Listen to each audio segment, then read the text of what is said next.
Test. I can. Test. Oh, can you hear me? Okay. Yeah. Okay.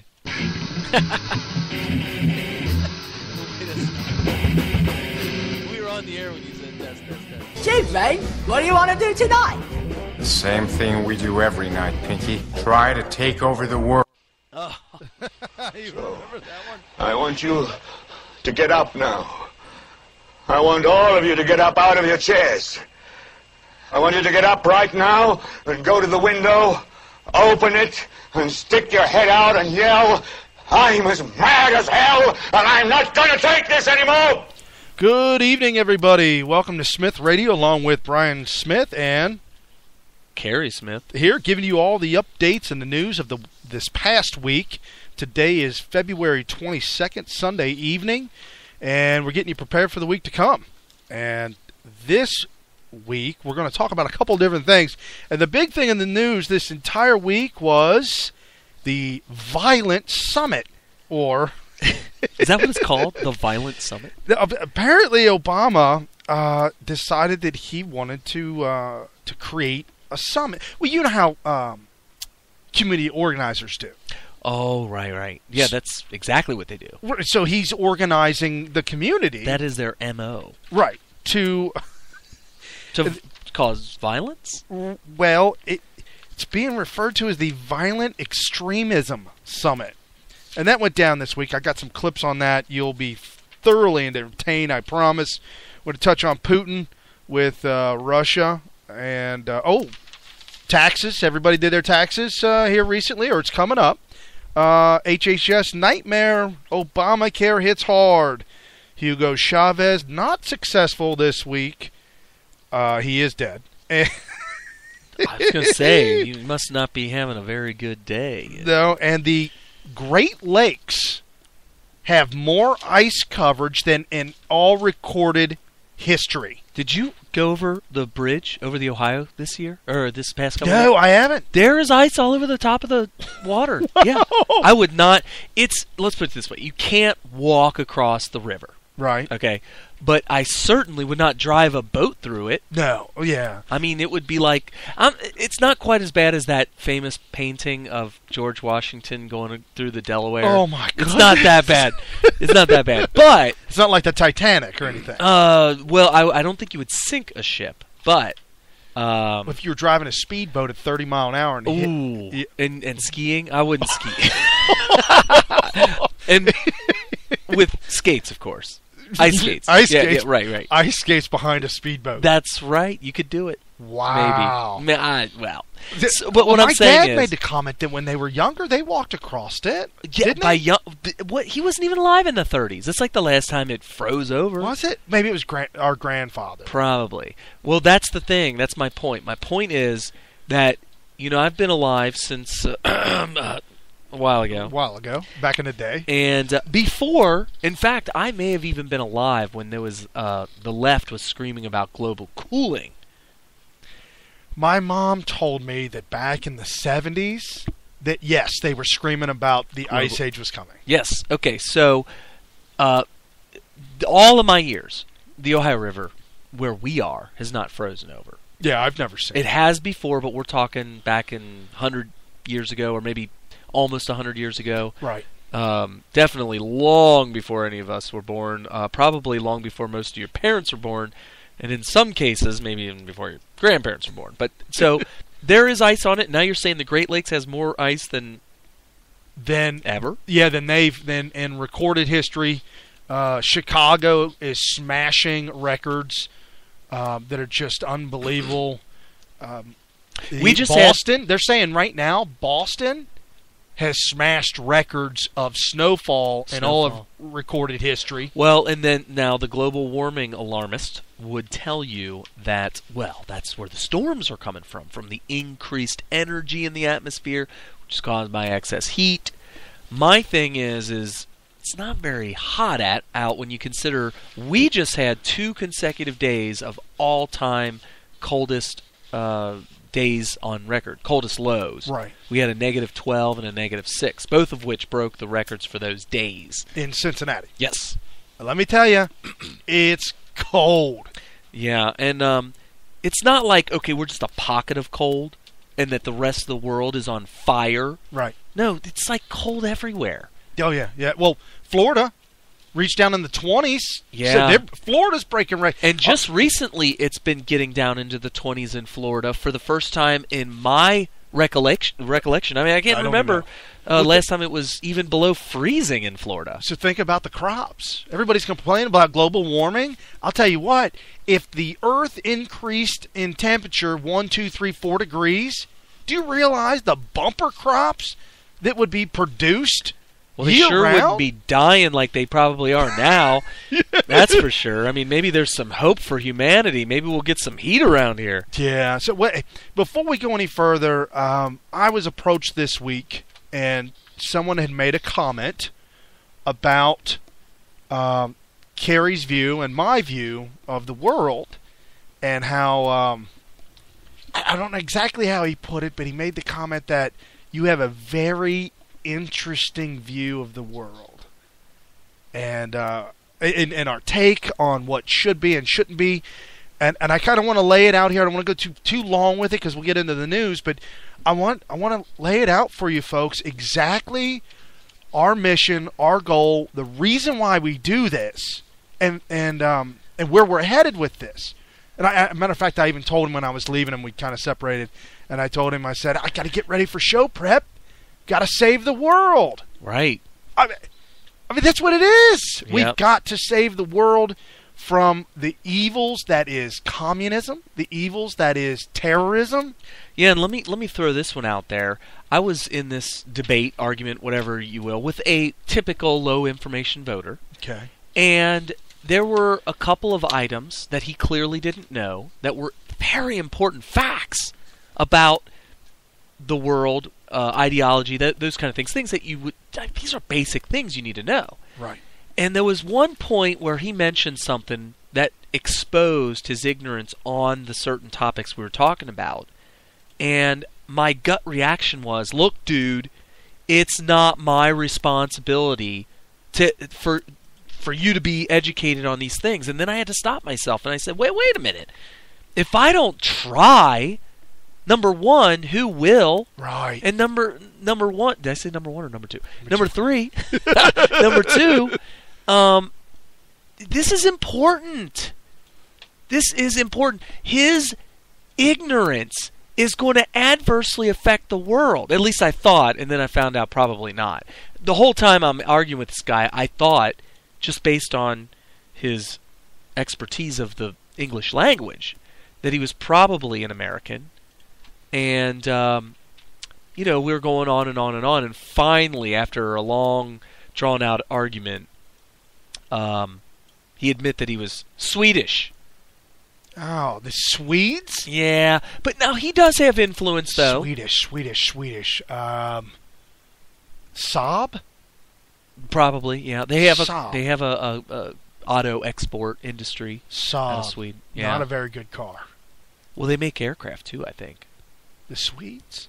I hope Saab does. Saab makes aircraft. They got to stick with it and just get out of the car industry. They should, because their aircraft are awesome. They got like these private jets. Oh, okay. They're really cool. Some of them are really small. They're like what you would buy if you were like a private pilot and you were just flying yourself. So it'd be like a 4-seater maybe. Okay. But they're jets. They're really nice. Oh, wow. Super nice. But anyway, Yeah, we got off on the guys at the car shop called them slobs. Well, if you have a vehicle, well, a motor vehicle, a car, if you will, because technically an aircraft is a vehicle too. Right. But- I'm with you. Okay. So, yeah, I guess it could be slob. I could see that.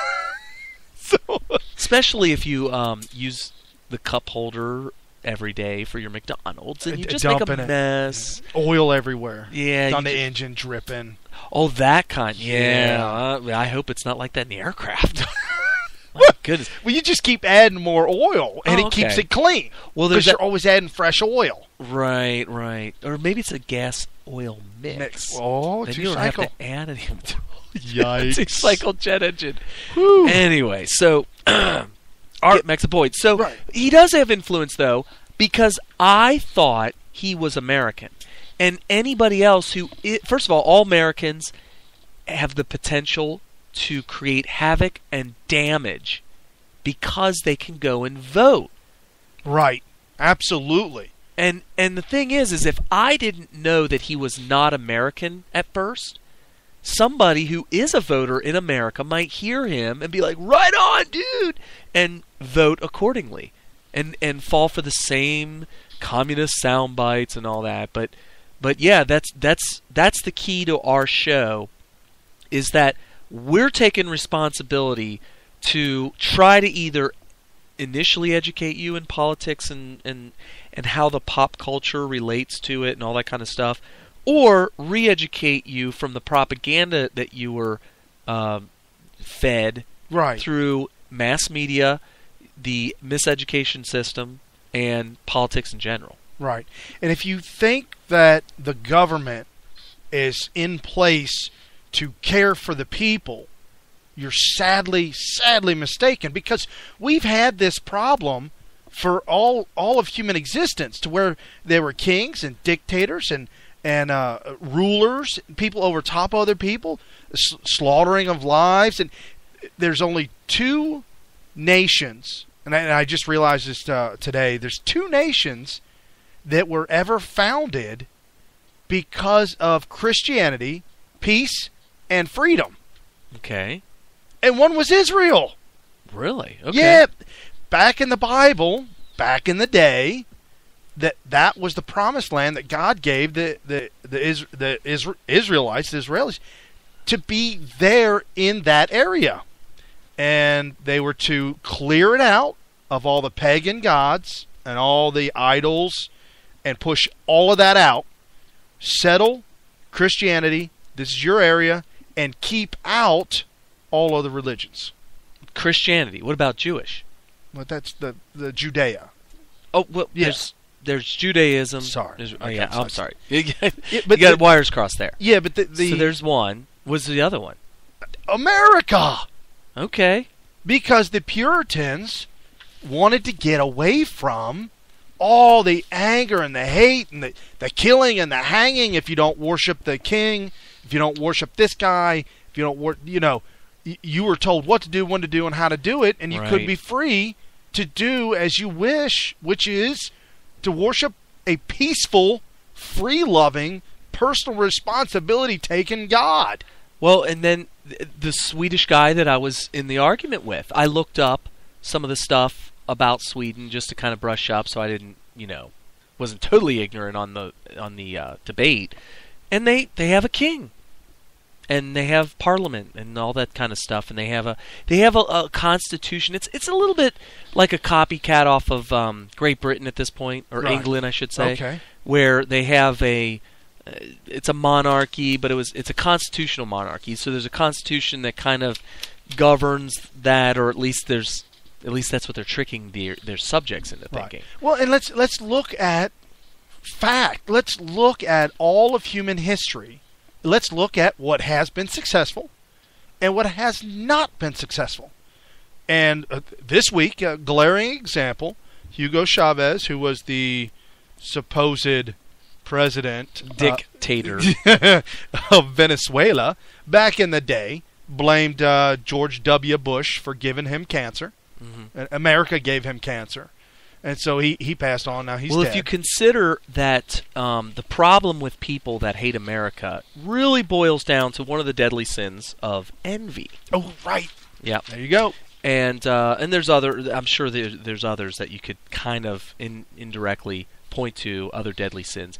And when you're suffering from envy, it causes sorrow, bad feelings, and all that. And they say that kind of attitude and outlook on life can actually bring on cancers and stuff like that. Oh, I'll buy that. Yeah. So definitely Hugo was killed by America, for sure. Because of the envy that he had for us. Indirectly. Right. So it was posted on the internet this week that corruption, falling oil prices, and a talk of a coup in Venezuela. The abrupt arrest of the mayor of Caracas on accusations that he had plotted an American-backed overthrow of the government threatened to plunge Venezuela into new political convulsions on Friday as the supporters rallied in the capital and pockets of protests erupted elsewhere. This was posted, and so I reposted it with the comment, no, this is a glaring example of how socialism always has been, will always fail. This is a good thing. Well, and they're saying, "Oh, it's a bad thing." So you're that saying Venezuela's failing? No, it's a good thing. Falling oil prices is causing problems in communist Venezuela. Right. Okay, right. so here's and when they're talking about a coup and overthrowing the government. All right, so here is what you need to know to understand this. I'm going to break it down very simple, shotgun style. Yeah. Okay. So, in order for a communist society to work, it needs to be funded massively.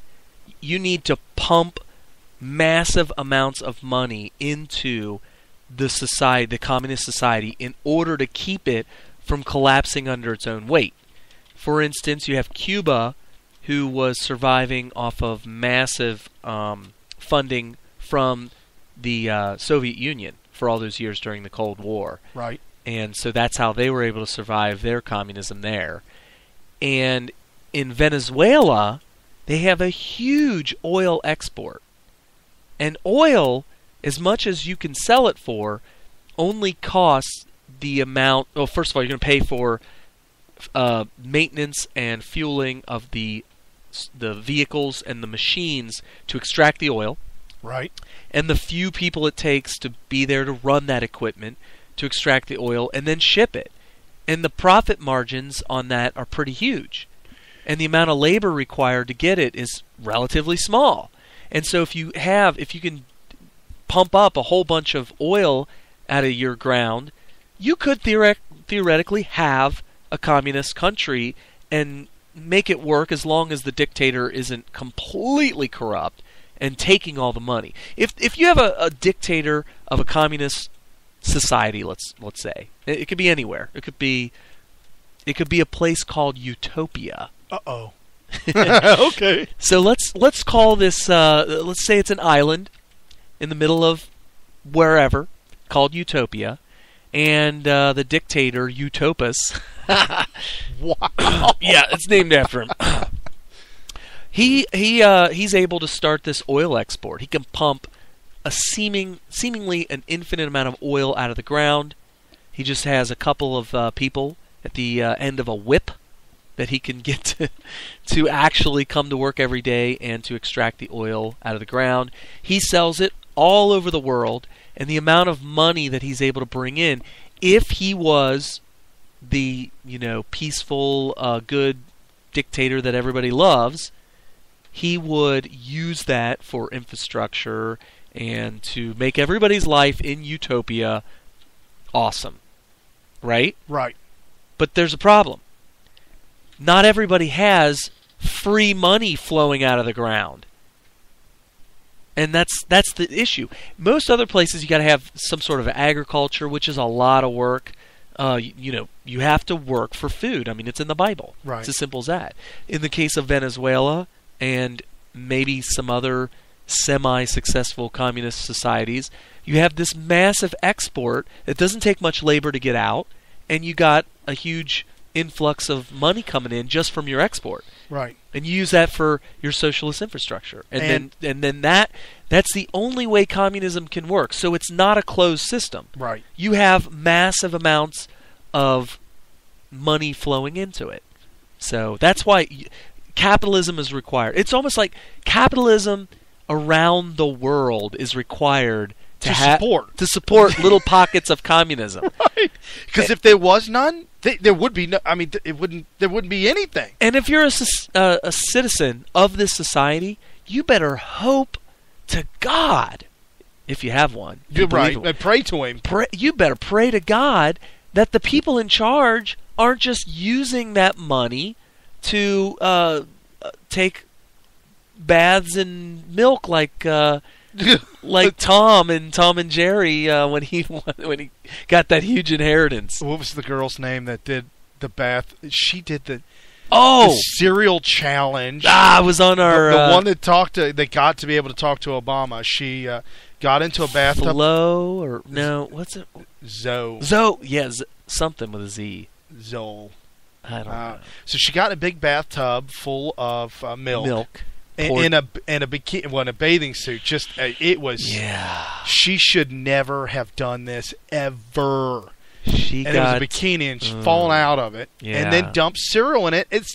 She started eating it. I was thinking. We saw when you told me about this. I thought she was going to get a spoon, right? Me too. And start to do. I thought so too. Use etiquette while eating. And in a bathtub, you know, not all bathtubs are actually the cleanest. Sometimes they're hard to clean. Right. And a lot of times you'll have like a green scrub pad somewhere near the bathtub to kind of clean up every once. Well, there was one on her bathtub. On the edge. On the edge. And after a few minutes of watching this, we're like, where did it go? Well, because of the tsunami that her body created, the milk went up over the edge and completely saturated the mold and mildew-filled grout. And splashed back into the tub, and it brought the green scratch pad with it. Wow. Yeah. So anyway, that got lost in the milk. And so what were we at? What were we talking about? Oh, okay. So, but she's not bathing in the milk because she's rich. I'm talking about lighting cigars, Cuban cigars, with $100 bills on fire. Lighting $100 bill to light $100 bill than to light the cigar. Or how about a brick? Light the brick. You light the brick, and you put a bunch of those bricks in your fireplace. Okay. And you got to get your fire going. Well, but because that's what rich people do. Yeah, obviously. And speaking of rich people, do you know who the owner of the oil and the oil fields and the pumping of the oil in Venezuela is? Oh, Exxon. Well, beholden to the government. Is it? Oh no, Chevron. Yeah, beholden to. Did I say Exxon? Yeah, I meant Chevron. Beholden to the government, though. I mean, it's all. Well, it's government owned. That's right. what communism. It's wholeheartedly. Okay, for those of you who haven't busted out the dictionary yet. Well, see, the reason why I keep bringing this up because I want to hammer. I was really beside myself when this friend of ours. I mean, it was. It's we like have a friend. We have a friend. Well, an acquaintance. Okay. Yeah, like he knows our name, and we know. Well, he even mentioned he's Smith Radio, and he listens a few times. And I just want to let you know, especially if you're listening now, that I really, truly, deeply care for you, your family, and what happens to you. And the only way for you to get everything you want out of life and to be happy is to listen to us. First and foremost, no question about it. Secondly, take personal responsibility for anything and everything around you. Work hard and work through the capitalist society that will make you very, very comfortable in the later years. It doesn't happen overnight. It's not. America's not a lottery ticket, folks. Capitalism is not a lottery ticket. Yeah, a lot of people have that, and that's why they say it's a failure. They're like, "Where's my? How come I don't get money? It must be a failure." And then you got these communists come along and say, "Oh, we'll give you the money. We'll give you the money that's rightfully yours." Well, when the federal government says that we'll give you anything that you want, take care of you, cradle to grave. Mm-hmm. You know, I mean, what did we say now? 51% are on food stamps now, or some kind of 51% of American people are on some kind of government assistance. How is that even? That's terrible. How? I mean, we live in a world that has never happened. Hold on, we got to be the greatest country in the world that humankind has ever seen. That American exceptionalism, and it didn't come from the government. No, not at all. The government did not build the greatness of America. The government's actually stealing it. Well, and the reason that the government, we don't want to trick or mislead listeners into thinking that this government is this faceless, mysterious veil, the Wizard of Oz, who's behind the curtain. Yeah, I know where you're going. Yeah. Curtain. These are people that were not there before in the beginning parts of America and all the way up through the 19th century. And then, what happened is is you got the Communist Manifesto written by Karl Marx. Right. Just because people are not former Soviet Union people or Soviets, former Soviets, does not mean that they're not communists. Right. If they buy into the stuff that was written in the Communist Manifesto by Karl Marx, they're communists. And there were lots of them in America, and now there's a lot more. But here's the key. When we say government, we're not talking about these faceless people. We're talking about people who have come along, just normal, everyday citizens, come along and say, if you vote me into office, I will give you all this stuff. The government has the money. We've been taxing people. It has all this stuff that it really shouldn't have an excess of, by the way. Right. And we're going to shower you with it. We're going to make it rain up in this. and how is that not seductive? Well, and I'm not going to sit here and deny that when a company like GE has the opportunity to get in bed with the administration, I understand how seductive that is and how... Okay, so what you're talking about is corruption.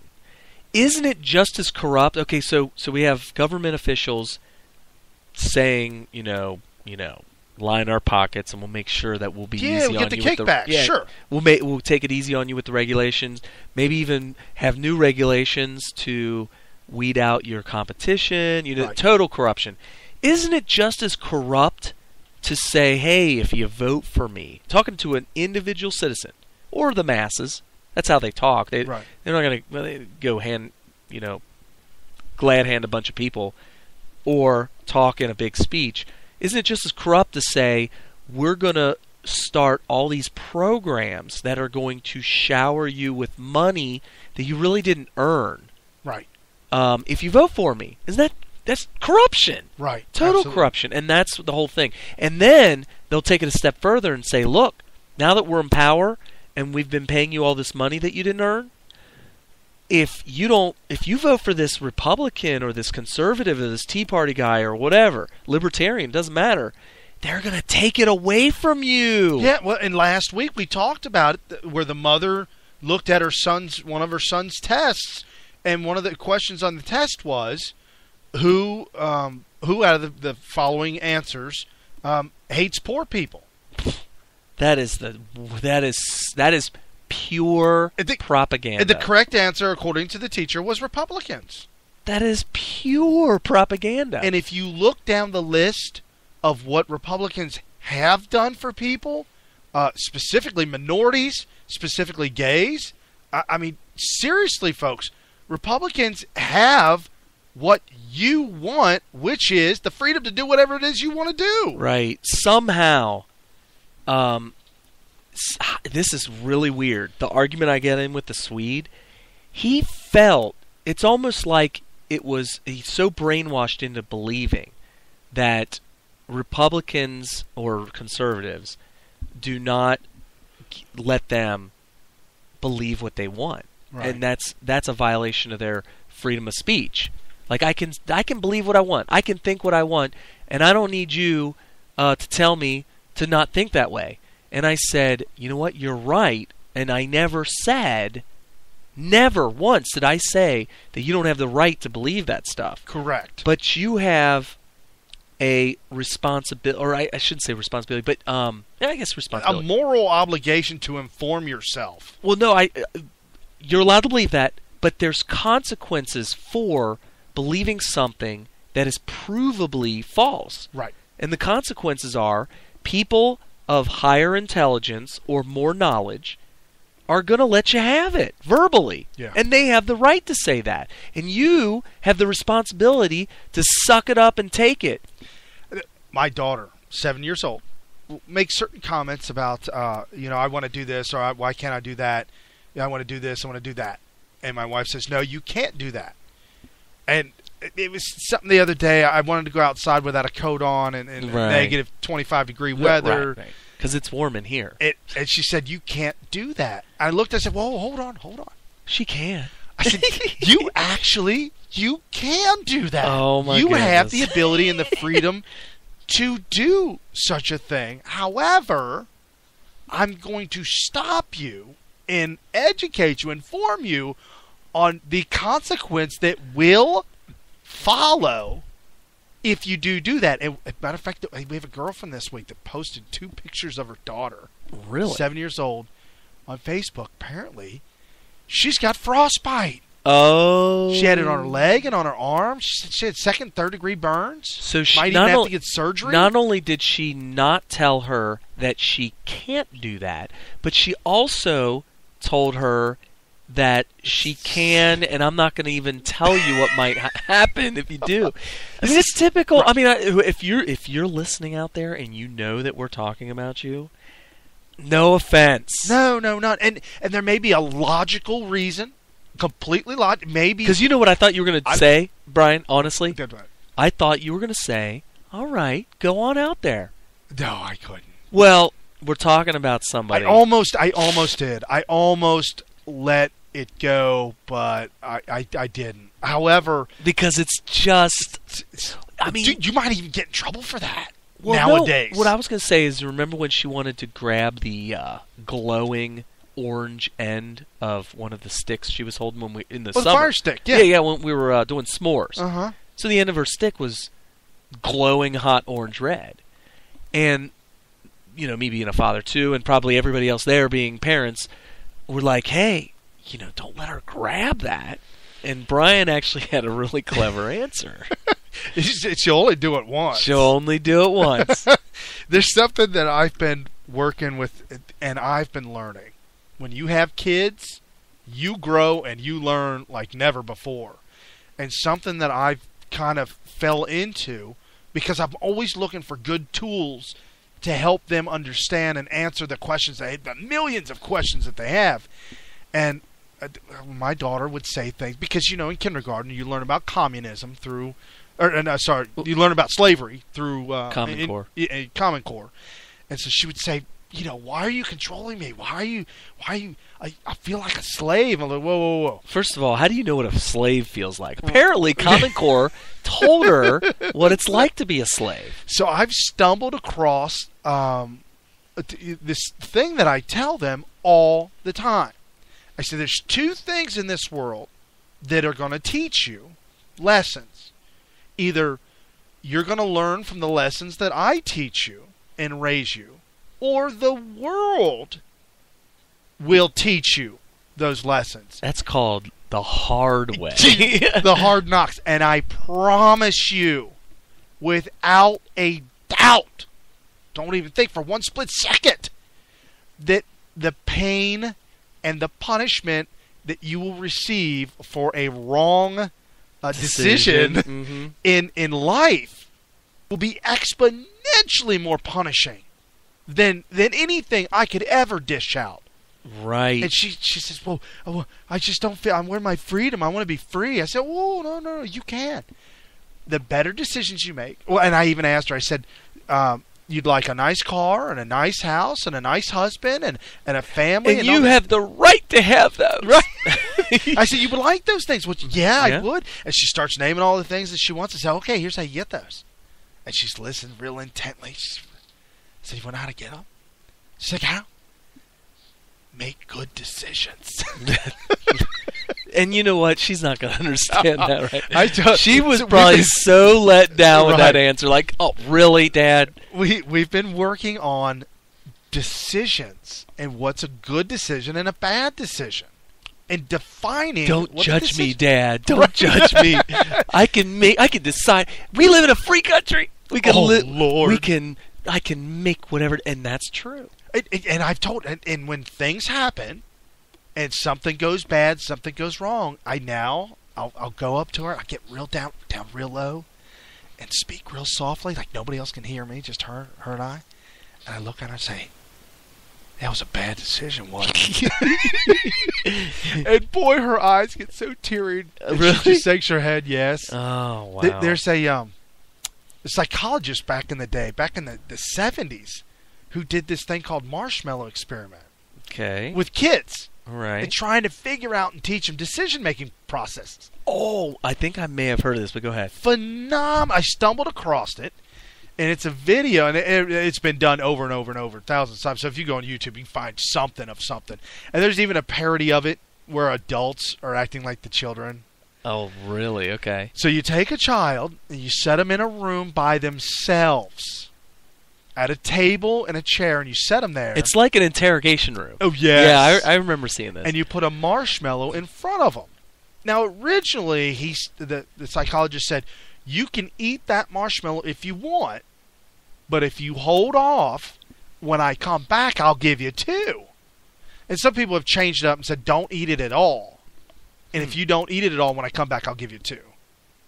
So they've kind of toyed with the whole layout of the premise. I can't remember which version I've seen, but I feel like they were told that they shouldn't eat it. Right. But I might be wrong about that. Maybe it was you can eat it or not, but if you wait and don't touch it until I get back, I'll give you 2. And let me tell you, they leave the room, shut the door for like 5 minutes. And I think there's a cutoff in age and maturity as to whether or not they eat it or not. Okay. Yeah. But they showed younger kids, they can't do it. They'll eat it. They showed a compilation of children. Now that you say that, the youngest looked like she was about 3. Just can't do it. And the oldest one was a girl, and she was about 8 or 9. Which is way old enough to know better. And there was a boy that stole the light for the whole show. He was probably around 6 or 7. And the physical torture that he went through, he would smell it, he would lick it. He licked it? That doesn't count. You're out, He buddy. picked it up, he put it in his mouth, and then the whole thing, and then brought it back out. And spit it out. That he was torturing himself. It was torture. So my daughters are watching this, and they're laughing, and so the winners get the young 3-year-old. Yeah, she started eating it before the instructions were even over. Oh, so she's just like, whatever, that's mine. It doesn't even matter. So now we have this thing where something goes bad like that, something similar. I'll look at my daughter and say, you ate the marshmallow, didn't you? Oh, that's a good one. And boy, I'm going to show that to my daughter. That's a good one. Boy, the fear of loss, the fear of losing, the disappointment in themselves. I mean, it's just like making good decisions. Don't eat the marshmallow. Don't eat that marshmallow. I think we got to do... They ate the marshmallow. That's going to be the genesis of a new thing on the show, isn't it? Yeah, Don't I think so. eat the marshmallow. Did you just eat the marshmallow? Oh, yes. Well, speaking about eating marshmallows and making bad decisions. Oh, is the governor of New Jersey in the news? Oh, I'm sorry. Whoa. Wow, you're talking about Pillsbury. Oh, wow. Governor Pillsbury. Oh, wow. The rhino to end all rhinos. No, he's not. He's not in the news. I just brought that up because I want to make a fat joke. He didn't. Dude, I heard he got the lap band, but I guess it didn't work. I thought so, too. He was bragging. That was news. Right, back in the day. But maybe it takes a long time. No. Look at people that we've known that have done it. Yeah, like some of them have within a year? Well, yeah, it has been a while for Christie. Oh, yeah, it's been over a year for Christie. Maybe it was false news. Boy, they were hammering him when he hugged Obama on the shores of Jersey. He lifted him, didn't he? Oh, no, that was somebody else. Remember the one guy who hugged a guy? It was a union guy. That picked Obama He was like, come here! And lifted him up in the air. I still can't believe that he wasn't tackled by the CIA. He's a union guy. Right. They probably planned that out. Said, hey, why don't you lift me a little bit? We got to make the news. It can't just be a hi and shake my hand. It's got to be something. You got to make the news, dude. Got to make the news. Right. Just don't hurt me. Just don't hurt me. Make the news. I'll tell my Secret Service that he's going to do something. Don't shoot him. Don't tase him. He's going to do something. Don't make tase the me, news. bro. But he's a union guy, so I know he's not going to hurt me permanently. Unless, right. I mean, my name's not Jimmy Hoffa. That's all I got to say. Wow, Jimmy. So, let's. You want to do Rudy Giuliani, or you want to do the Violence Summit? I don't know anything about the Violence Summit. Okay, so I'd that's like a to good hear. one. Yeah, I'd like to hear more about that. Okay. So Obama had this Obama violence. decided that he's going to fight extremism. He's going to fight violent extremism by holding a violent extremism summit. So does that mean he's going to invite a bunch of extremists in to talk it over? Well, funny that you mentioned that, because he invited Salam al-Mahdi. He invited this Islamist to the White House and asked him to represent the United States of America in Europe for 10 days during a human rights conference. And then, when he comes back, he'll be hanging out with Biden at the Violent Extremism Summit. Is that really the name? I can't believe it. That just seems ridiculous. Well, here's the problem with Salam al-Mahdi. He's the president of Muslim Public Affairs Council, who blamed Israel for 9/11. And he defends jihadist terrorists, Hamas and Hezbollah, and said that Israel is suspect, or should be suspect, to the 9/11 attacks on the World Trade Center. He's there, and they also have another... Well, it is an violent extremism summit. I would think that if anybody was invited, it would be him. What am I... Oh, okay. Well, that makes sense, because he did invite another Muslim leader from Boston named Nicole Mosallam, and apparently she may have ties to the Boston bombing, according to Breitbart. She had been interviewed by the FBI and the CIA and everybody about the Boston bombings, because the bombers were part of her mosque, and they're running the same circles. Oh, yeah. And she stonewalled them, refused to talk, refused to get involved, just did a lot of things to not be a part of the investigation, which in my mind she should be arrested just for blocking an investigation or slowing it down. You can get arrested for that. I would think, yeah, for sure. So she's going to attend, and she also has ties to they threw this out there. It's called the Sharif brothers. They threw that out there, and I'm like, ties to the Sharif brothers? Who's that? Well, apparently the Sharif family is extremely, I think, the fourth richest family in Pakistan. And they've been involved in politics for the last 30 years in Pakistan. Family members being politicians, things like that. 2000, 2008, cases of corruption and money laundering. It's just on and on with this family. $1.5 billion worth. I mean, it's just a lot of corruption in this family, funding terrorists. And so she has ties with that family. And she's going to be at Obama's well, I mean, it sounds like they're inviting the right people summit for a violent extremism summit. I mean, they're inviting the right... Were you thinking initially that they were inviting people who were on the moderate side of Islam? Yeah. Well, why would they would call it something different? Right. Well, I've got a sound clip that we were talking about earlier that I wanted you to hear, because this actually ties in with communism.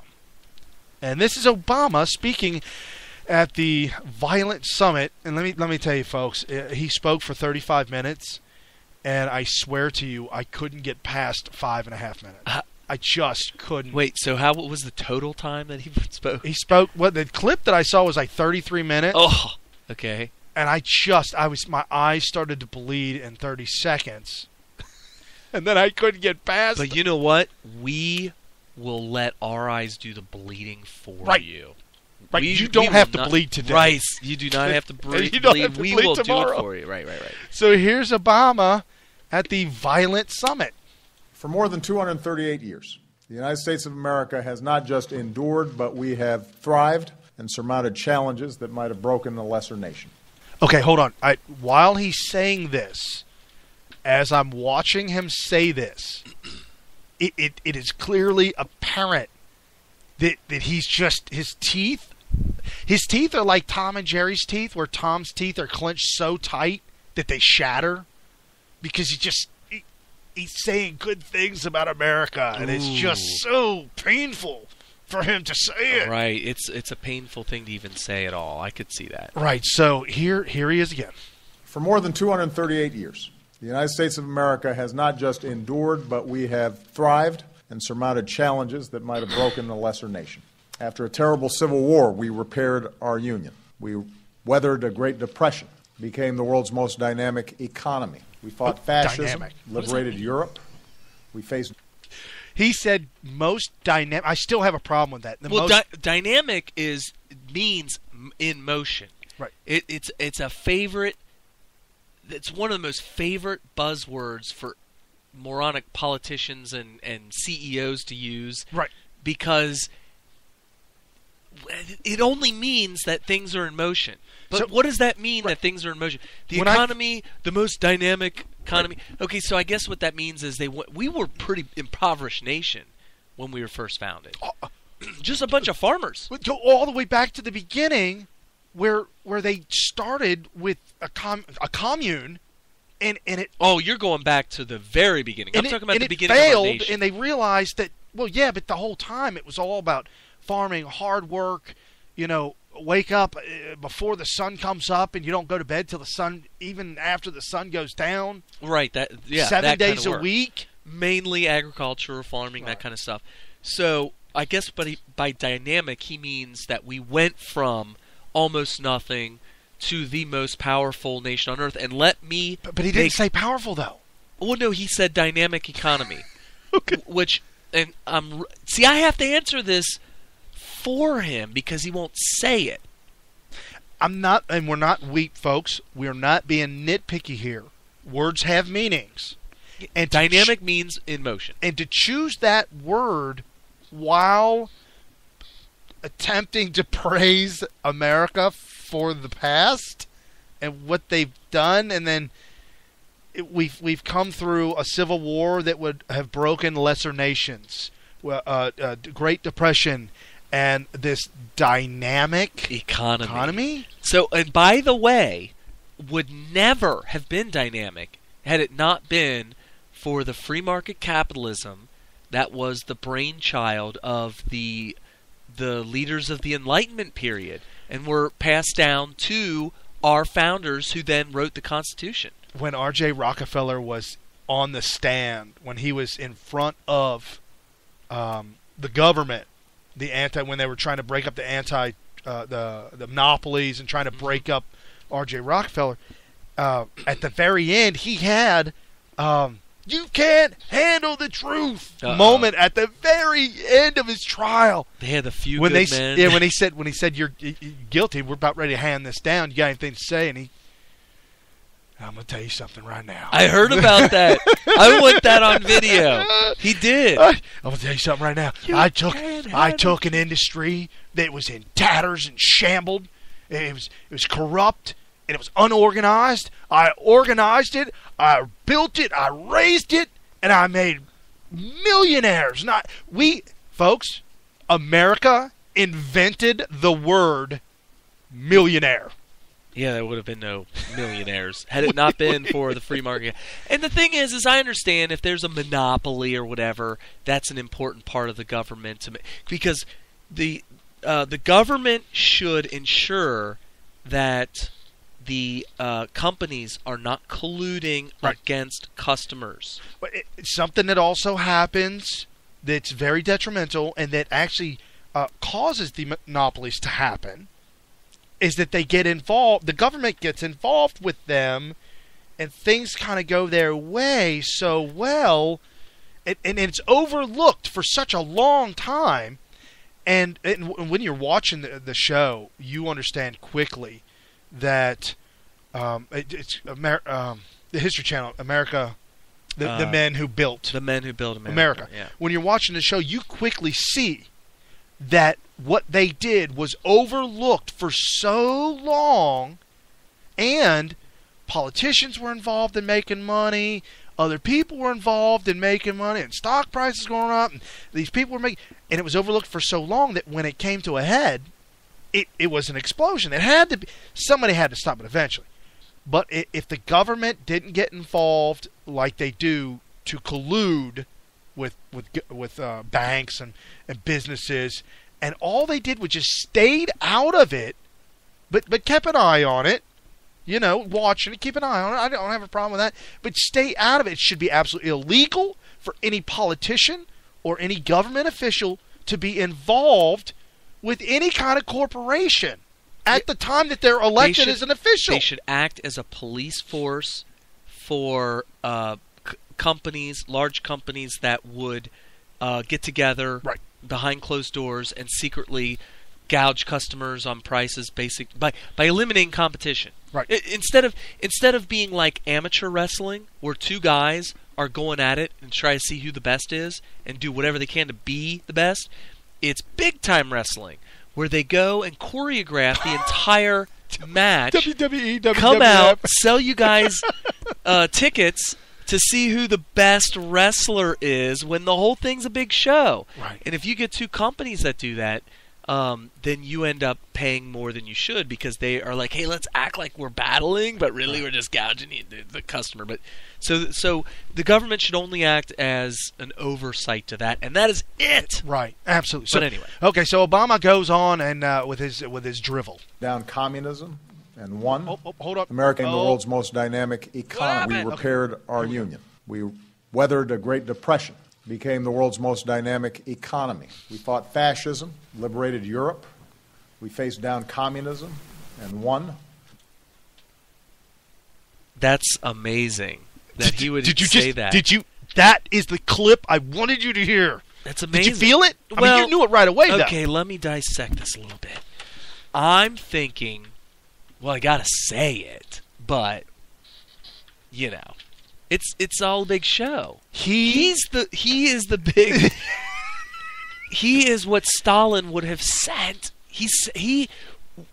What Obama is what Karl Marx, Lenin, Stalin, all these guys have sent into the ether from beyond their grave, and it's all culminated into defeated communism. The Soviet Union, and I don't want to pick on Soviet Union. I mean, communism existed way before the Soviet Union. Right. Cuba was the stepping stone to the Americas to install communism throughout the Americas. Yeah, and if you believe the domino theory, having a communist nation that close to America was a huge victory for the Soviet Union. But I don't want to pick on Soviet Union because, like I said, communism has been around for long before that. I want technically for thousands of years, and we've talked about this in some of our first shows when I would talk about what Mark Levin wrote in Ameritopia. Yeah, where this Karl Marx was just rehashing an idea that was first, maybe not first, but even he mentions when Plato wrote it in the Republic. Oh, wow. He kind of describes a kind of a communistic, despotic type of government, like a utopian. Then there's the Utopia book that came out, all about Utopia. Then there was Leviathan and all that kind of stuff, all of which are all quasi-communist societies before Karl Marx even wrote any of that. But what we have is all of that stuff has finally come together to create Obama.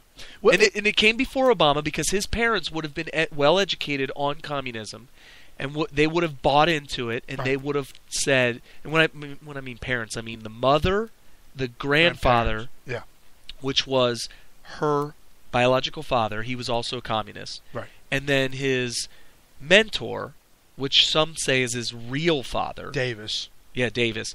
All of those guys really hunkered down, got in the trenches, and raised Obama. And I don't really know if they thought, we're going to make you president one day. Well, there's a fine line right there where I was reading about where Hillary Clinton met with Saul Alinsky, and Saul Alinsky was dead set on disrupting the government and installing this in a violent way versus any other way.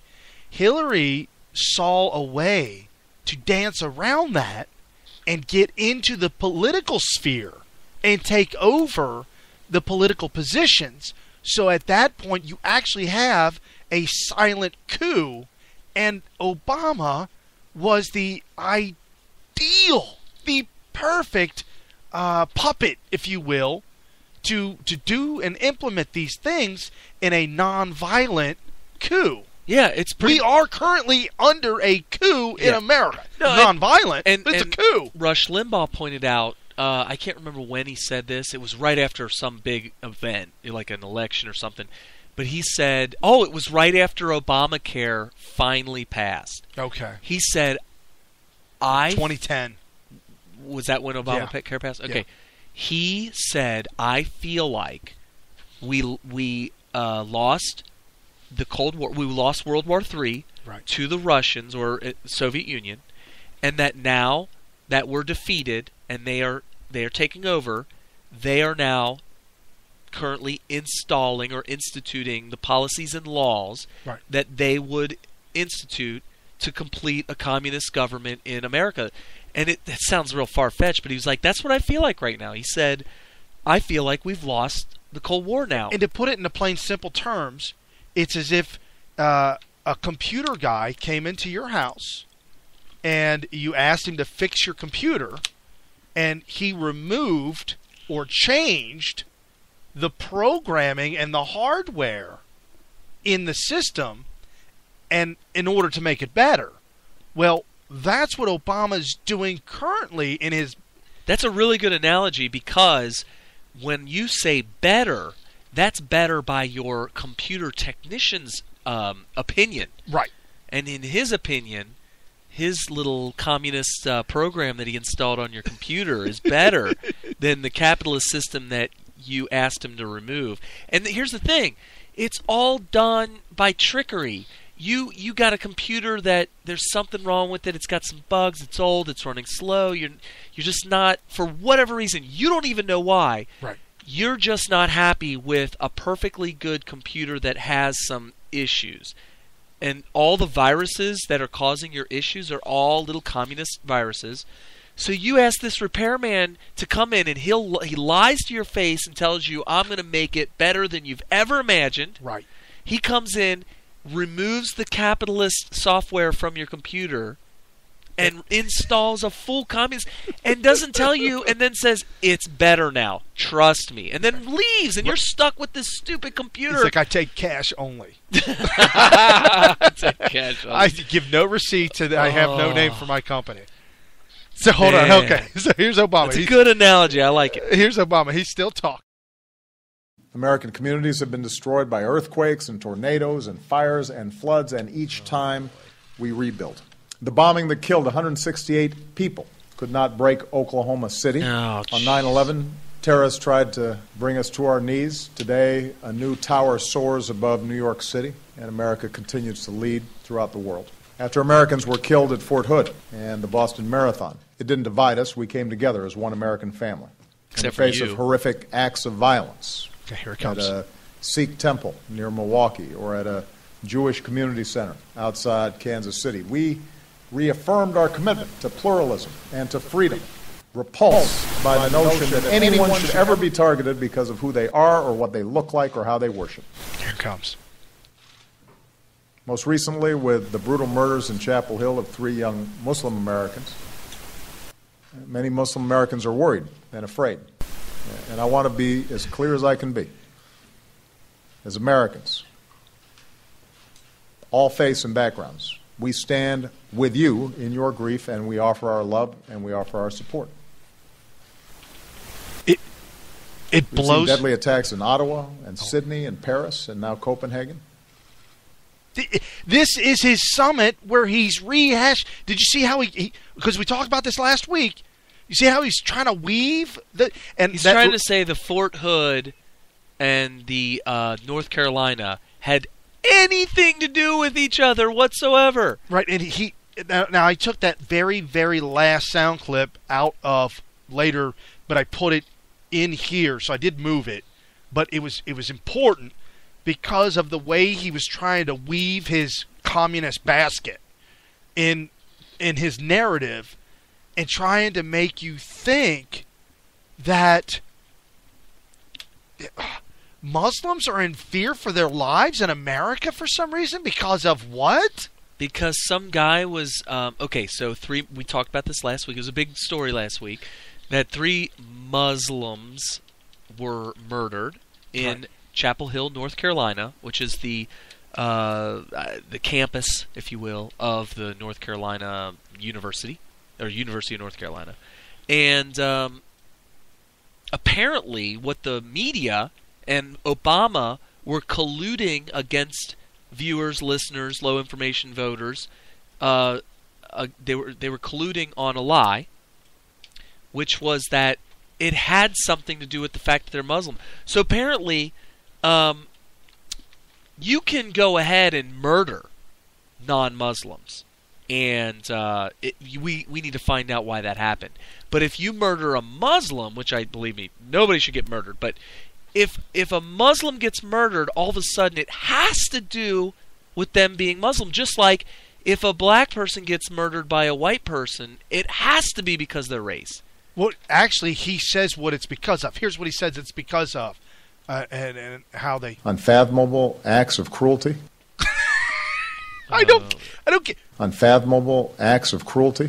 That's what he said in the speech. Unfathomable acts of cruelty. Who says that word? I got a problem with that word.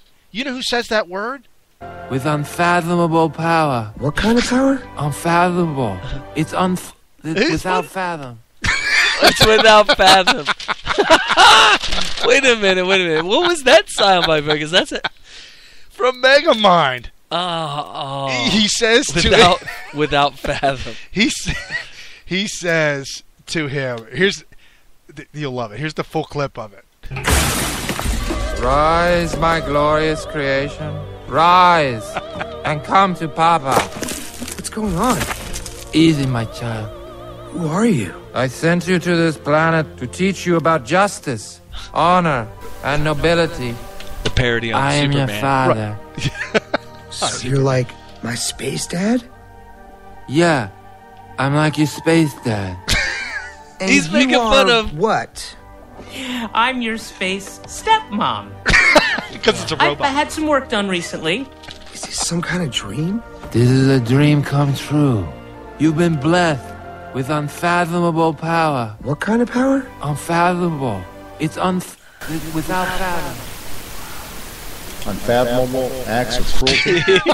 So, for those of you that Megamind, I thought I'd seen that movie, but Marlon Brando was Superman's dad in the original Superman movie from 78 or something like that, 1978. Right. Well, he does this thing in Megamind where he changes his appearance to look like a midget Marlon Brando. Okay. Right. And you can hear the reason he was slurring his words is because it's a joke about the Godfather of Marlon Brando. Right, which is where Marlon Brando jams about 16 or 29 cotton balls. How could you even... in his cheeks.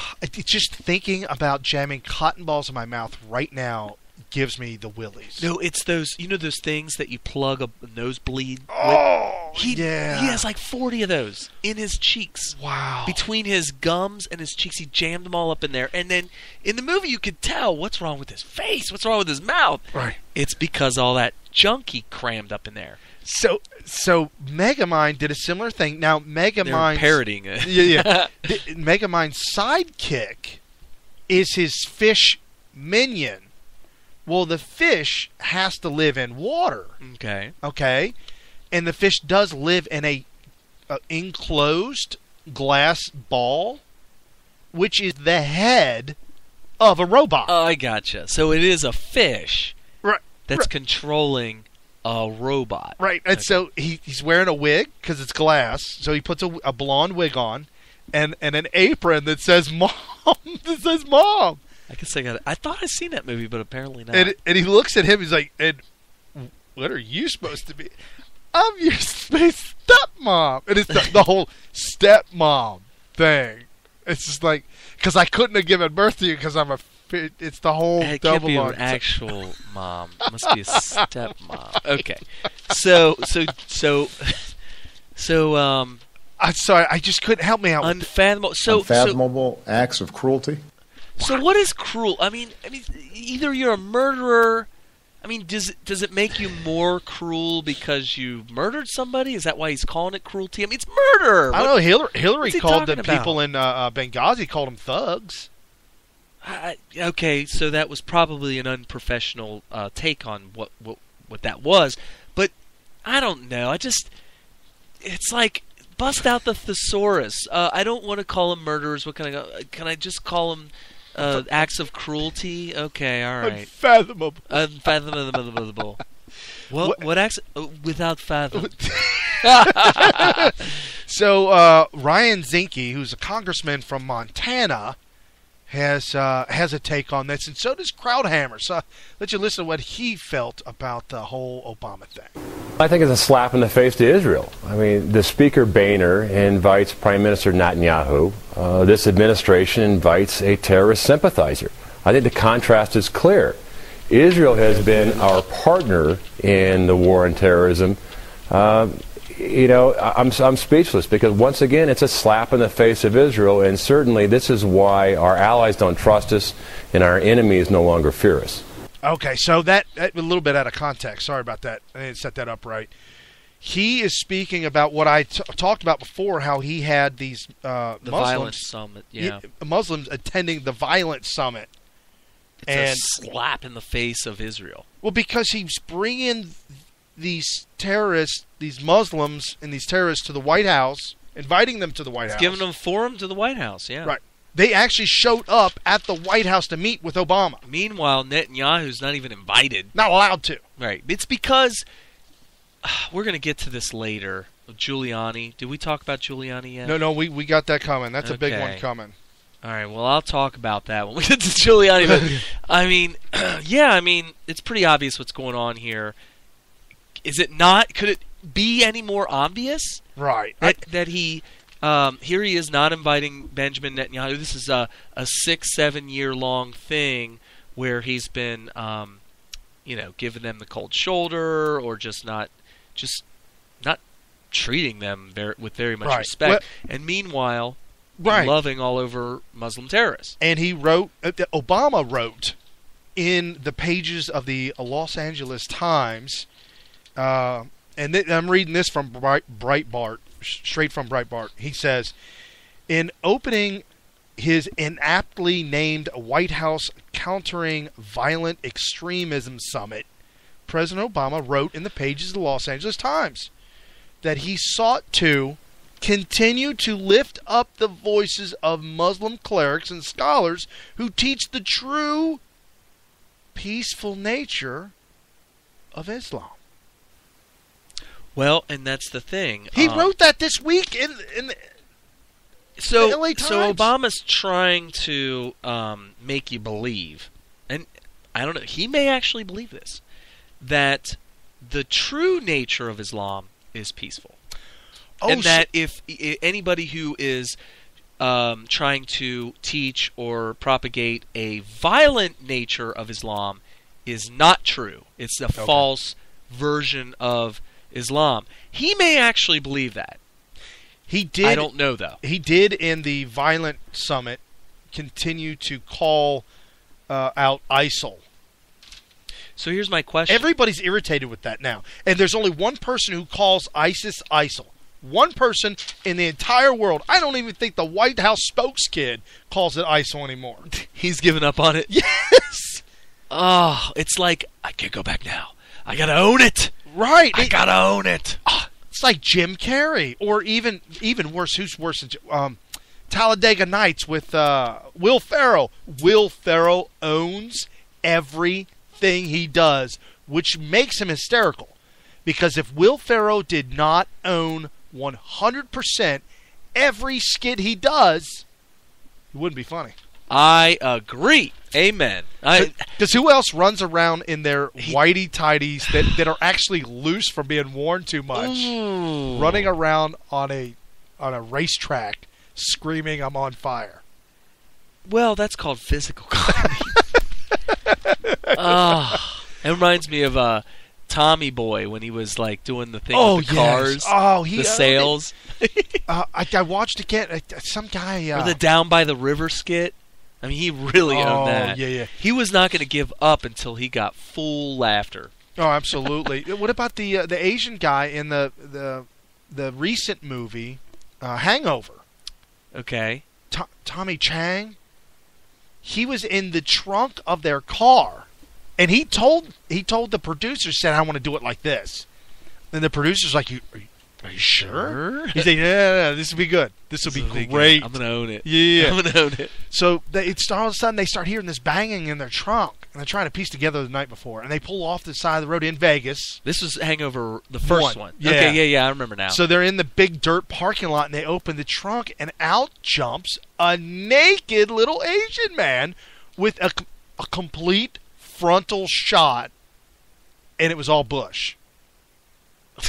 Okay. Like, you couldn't see it's completely naked. His penis, but it was covered with a big giant thing of hair. And he jumped out and attacked the guys completely naked. Yeah, and I remember that. It was like no holding back attack. Yeah, you got to. And then ran off naked. You got to own that. So, Obama owns it like he owns it jumping out of the car naked. He was like, "I'm going to change it to ISIL." I'm not sure why. Do we even know why? Should we be explaining or trying to explain to our listeners why he would say, "You know what? We can't call it ISIS anymore. We're going to have to start calling it ISIL." Yeah, I think so. We could certainly do it over again. Islamic State in Iraq. Right. And he wanted to... Iraq and Syria. Islamic State in Iraq and Syria. And he wanted... Iran. Is Iraq? Yeah, Iraq and Syria. Right. So he wanted to change it to Islamic State in Iraq and the Levant. Right. And the Levant apparently includes one more country. If you look it up on Wiki. Right, on the Wiki. And I don't have the list of what countries... I really don't know where he's going with that. Well, ISIS is currently this week, ISIS is now in Libya. And Hillary and Obama, you guys built this. You own it. Well, maybe is Libya part of the Levant? I guess I should look that up, huh? They have... there was a video that ISIS had a parade. And they paraded all their vehicles, their military vehicles out, and filmed it and put it up on YouTube. And do you know what the parade of their military vehicles were? Oh, don't tell me. Brand spanking new, extremely high-end Toyota Land Cruisers. Yeah, man. High-end, high luxury trucks and Land Cruisers outfitted for military purposes. Your wife is all about that Toyota Land Cruiser, isn't she? I mean, it's a pretty cool-looking vehicle. Yeah.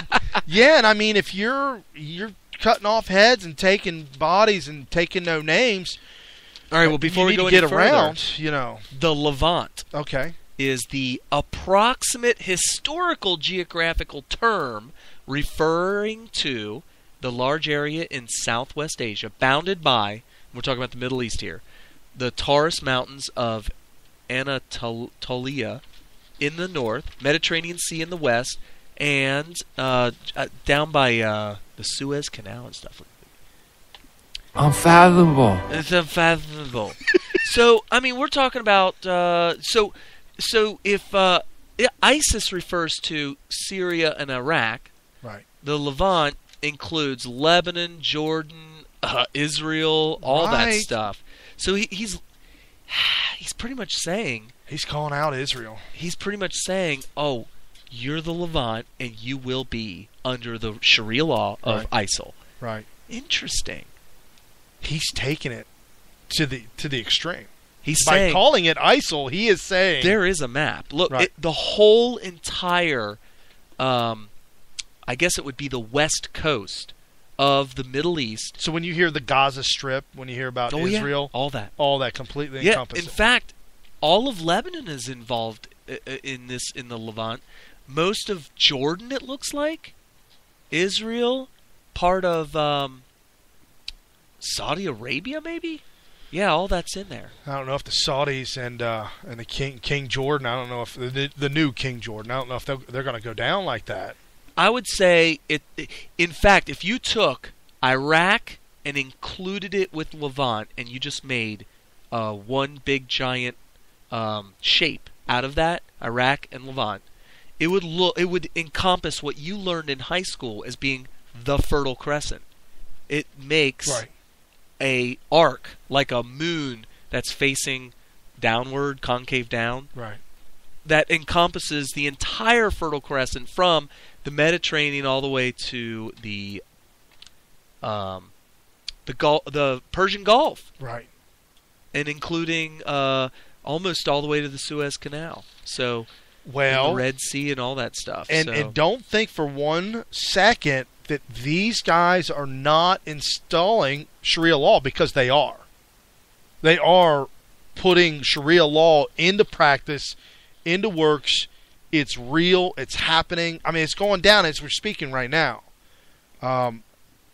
It's just I don't get it. I don't get how anybody would allow themselves to live under the tyranny of Islam. Now tying this all together, shouldn't we go straight into Rudy Giuliani? Let me play Krauthammer real quick. Okay, Krauthammer. Yep. Krauthammer was on Fox News. He's a reoccurring speaker, a reoccurring guest. He is he's a quadriplegic. Yeah. Which means he really doesn't have anything else to do than to think about exactly what's going on and how to relay that to Fox News on the air. And he's damn good at it. Right. He's very, very intelligent. And he was on Brett Baer's special report. And here's his take on the 3-day summit. Called the 3-day summit. And it sounds like a community organizer talking about outreach to aggrieved communities. When if you listen to the president today and his emphasis on Islamic grievances, on reaching out, on making Muslims feel comfortable and not excluded, you would think that we are responding to the execution, the beheading of 21 Muslims on behalf of 21 extreme Christians somewhere in the world. It is so divorced from reality, as if the problem is the lack of understanding of Muslim grievances, particularly in the Middle East. Well, that pretty much sums up exactly what I was talking about. That was a very good summary of the problem with Did he hold this summit in response to the North Carolina murders? No, he held this response he held this violent summit in response to Benjamin Netanyahu coming to America. Oh my God, that's worse than I thought. That's worse than I thought. You know, they say it's the simplest answer may be the truth. You know what? It makes perfect sense. It didn't occur to me that that's why he's doing it, but no, that makes perfect sense. And it's simple. Oh, Benjamin wants to come, and you're gonna not even tell me, and what? And all right, I'll just get all the Muslim extremism, all the enemies of Benjamin. I'm gonna do what I've always done, which is community organized, or as we say here, you know what disorganized. No, you know what it is? It's a protest. Give them all signs. He's gonna put them in that fenced off area around Congress when Benjamin comes. He's gonna hand them all these signs that say "Go home, Benjamin," and Israel caused 9/11. Oh yeah. Yeah. They are adamant that Israel was part of and did help 9/11 make 9/11 Well, if happen. you're Obama and you believe that Muslim extremists did 9/11, right?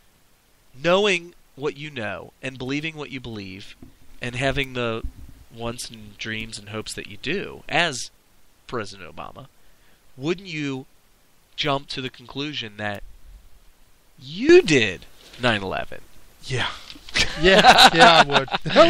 Am I making a leap here? I may be making a leap, but anyway. Well, yeah, this definitely segues into the whole stink with Rudy Giuliani this week. Yeah, let's hear about that. What happened with Rudy Giuliani? So earlier this week, Rudy was at a conference, if you will, a fundraiser, private fundraiser for Scott Walker, governor of Wisconsin, who gets. I don't know why Rush Limbaugh doesn't say I'm voting for so and so or I endorse. I know this. why he doesn't, but really, yeah. I mean, he's explained it a bunch of times, particularly during election cycles. He's like, and it makes sense, and I support what he's doing. He doesn't ever endorse candidates, especially in the primary. Well, it's particularly in the primary, right? Or before a conservative or even a Republican, even if it's a rhino. He won't endorse anybody until one is nominated for the Republican Party. Okay. At that point, he goes all in for that candidate, and it doesn't even matter if it's a rhino. Right. And the reason is, and we've talked about this in our show before, you have to vote against communism. Right. And you could say, well, I want to vote for libertarianism or freedom or conservatism, and I don't want to. I'm going to stay home for the rhinos. You're letting the communists run the country, right? Yeah, we've talked about you not voting is a plus vote for the communists, right? And let's be honest here. You're Rush Limbaugh, let's say, and you endorse a candidate that ends up not winning the nomination. You. All of a sudden, there's a couple egg things on your face. Well, there's a couple things that happen. Number one, you lose a little credibility yourself. Okay. A little bit. I mean, we were talking about Rush Limbaugh. He's going to have a lot of credibility still. Right. But worse, what would happen is the opposition's going to say, look, Rush Limbaugh doesn't even like this guy. Oh, because he didn't want him there. Right. All y'all should stay home. If you like Rush Limbaugh, you should stay home because I guarantee you Rush is too, is what they're going to say. It's a lie. Okay. It's a lie. Well, okay, then we don't endorse anybody here for the Republican Party. However, but if I do. If I did. However, I'm not gay. But Scott Walker is, if you ever wanted to see the blueprint for success, Scott Walker has done it in Wisconsin. So Giuliani was stumping for Scott Walker at a fundraiser, and this is what Giuliani said. He said, and I quote, "I do not believe, and I know this is a horrible thing to say, but I do not believe that the president loves America." During this private dinner group, Politico reports, Giuliani also said, "He doesn't love you. He doesn't love me. He wasn't brought up in the way we were brought up. And I was brought up through love of the country." So, explosions everywhere on the left. Well, and here's the thing. I think this is a extremely what's the word I want to use? It's almost political correctness to use this really this is the opposite of inflammatory. This is like it's like vanilla wording. He's toning it down. Right. Well, why can't he be like Kanye West, who said George Bush hates black people? Right. That's what Kanye West said, and I'm not saying that Rudy Giuliani should stoop to the level of Kanye West. But here's the thing. Kanye West, what he was saying was a lie. Right. I don't think it's a lie or even a stretch to say, instead of saying, I don't believe the president loves America. It's like the Sally Field thing. You like me. She you said, really okay, like so Sally me. Field stepped in it and she doesn't realize it. Do you get the sound clip? Probably not. Okay, by Sally Field saying, you like me, you really, really like me, instead of saying you love me, you really, really love me, what she's saying is she thought that you all hated her. Because if she had said, you love me, you really, really love me, what she's saying is I only thought you liked me. But now I realize you don't just like me, you love me. But by saying you like me, you really, really like me, she's saying, oh, I thought you hated me. Oh. So by Giuliani saying, I don't think the president loves America, it's a totally toned down. Oh, because he's saying, I know he likes America a lot, but I don't think he loves America. That's crap. Right. He doesn't like America. No, not even a little bit. He hates America. He's got this loathing for America. He is doing everything and has taken very actionable steps to destroy the America that was founded by our fathers. Right. Our forefathers. So Giuliani went on to say, with all our flaws, we're the most exceptional country in the world. I'm looking for a presidential candidate who can express that, do that, and carry it out. And if it's you, Scott, I'll endorse you. And if it's somebody else, I'll endorse them. So he was making sure he's open. He didn't want to say, I'm endorsing Walker, and then all of a sudden Walker gets 2% in the primary or something. Well, and then earlier, they're saying this, Politico says, earlier, Walker lashed out at Obama. Well, I saw the video clip, and the video clip wasn't even worth the sound bite. So I've got what he said, but they're saying that even Walker lashed out on Obama this week and on Megyn Kelly's show. Walker said, and I quote, "That's the kind of elitist government knows best." Hold on, you didn't tell what he's talking about here. That Obama criticized that he dropped out of college. Right. I was thinking that we already talked about it. That was last week's show. We did a little clippet of that for last week's show, and Megyn Kelly said, "So what do you think about Howard Dean?" You don't have that soundbite. You would think, Mr. Producer. We'll just go ahead and recreate it verbally. Hurrah! Yeah! I think that's what he did. So Howard Dean put the smackdown on you for dropping out of college. How do you feel about that? And so he kind of gave a little bit of a vanilla answer and kind of walked around it and said, my 2 sons are in college and we're looking at them graduating. But then he said he lashed out at Obama. He actually slipped this in that didn't have. It was almost like he was pitching because he's going to run for president. Mm-hmm. It was like he threw a little chip out there. By the way, I know you asked me about college, but I really wished you to ask me about this. Oh. So I'm going to go ahead and throw. That's why it was confusing to you and the audience when I just jumped in it, because that's exactly what he did. Okay. He kind of threw it out there, and he said that Obama and Howard Dean, and he says that's the kind of elitist government knows best, top-down approach we've had for years. We've had an Ivy League trained lawyer in the White House for 6 years who's done a pretty good job at reading off the teleprompter, but has done a pretty lousy job at leading the country. Right. I'll tell you what, I am a very big opponent of most of what goes on in college. I think that college is a must for things like being an actual lawyer or being an engineer, being a doctor. I think that college is very, very valuable for those professions.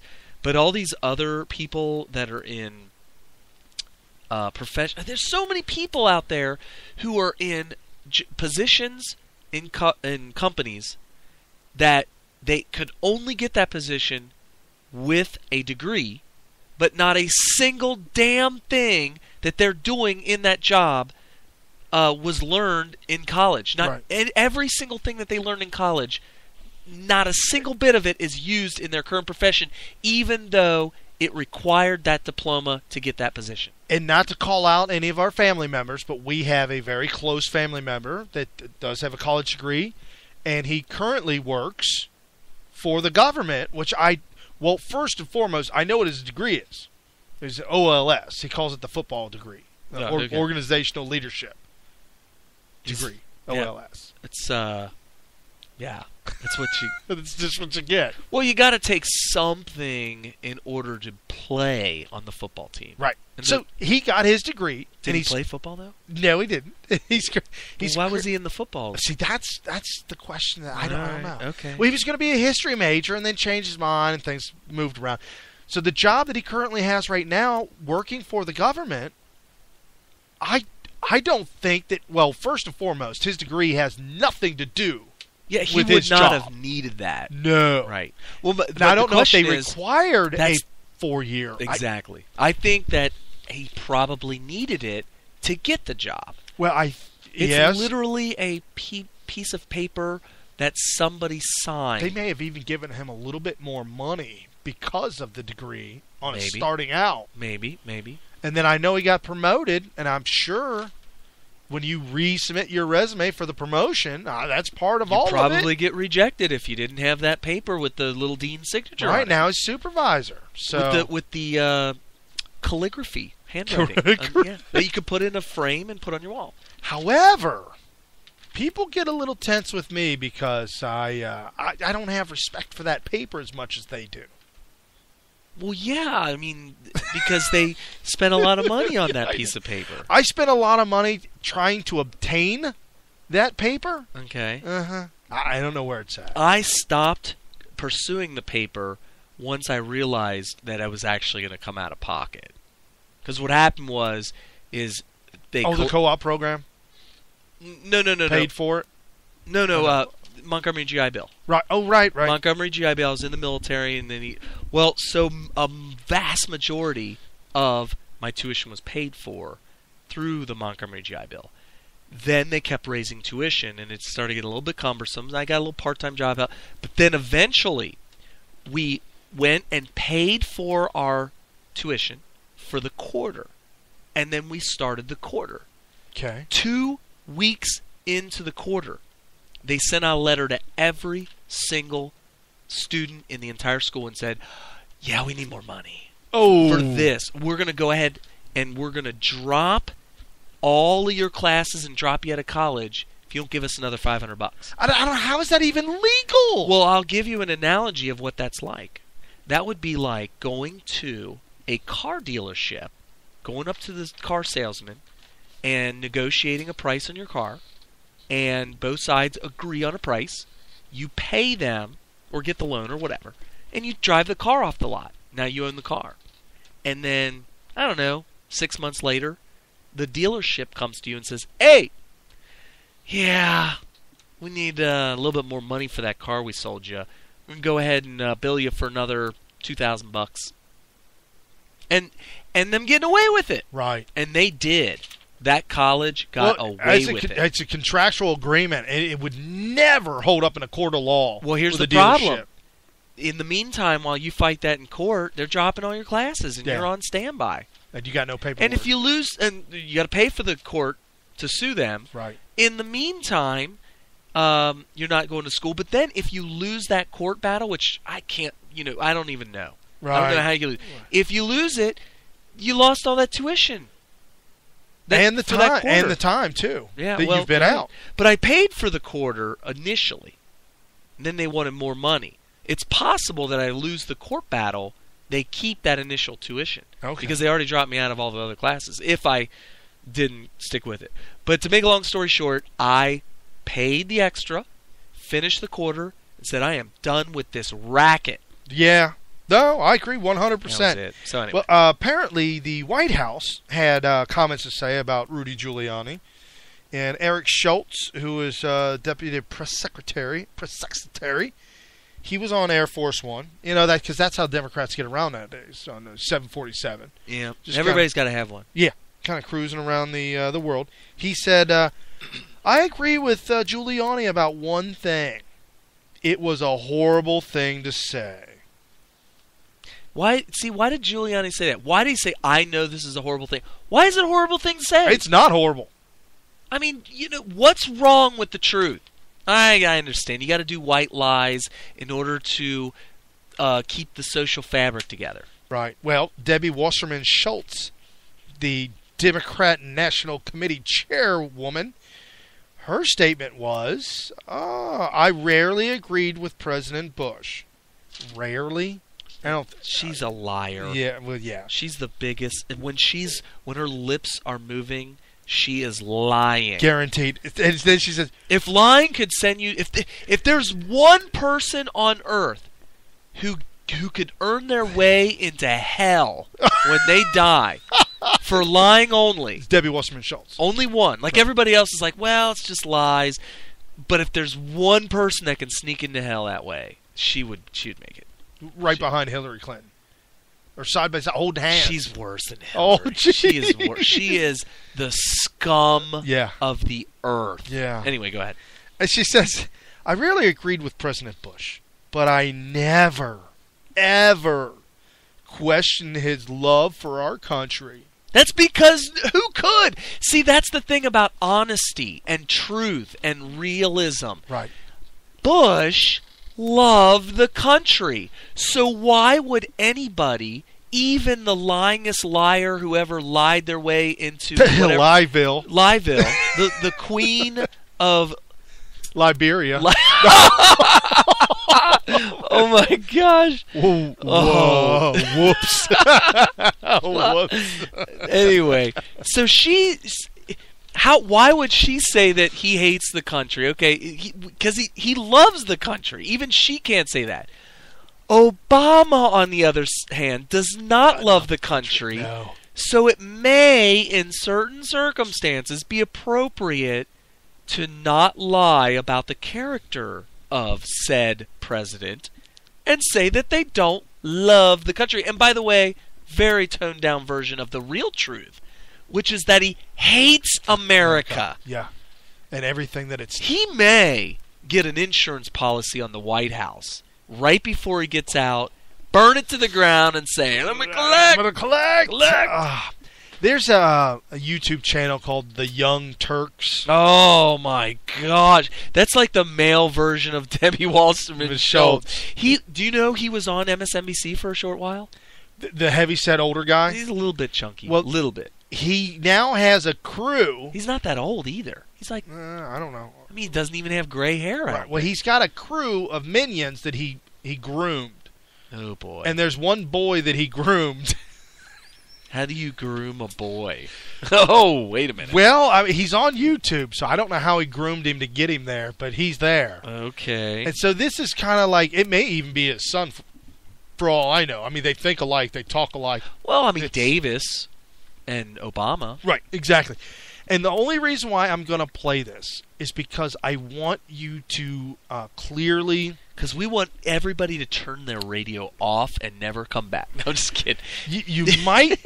I prepare this because I don't want your eyes to bleed. Or your ears. It could be your ears. So, I don't know how your eyes... Well, if your dad was listening to something... blood would shoot out of every orifice. So Mr.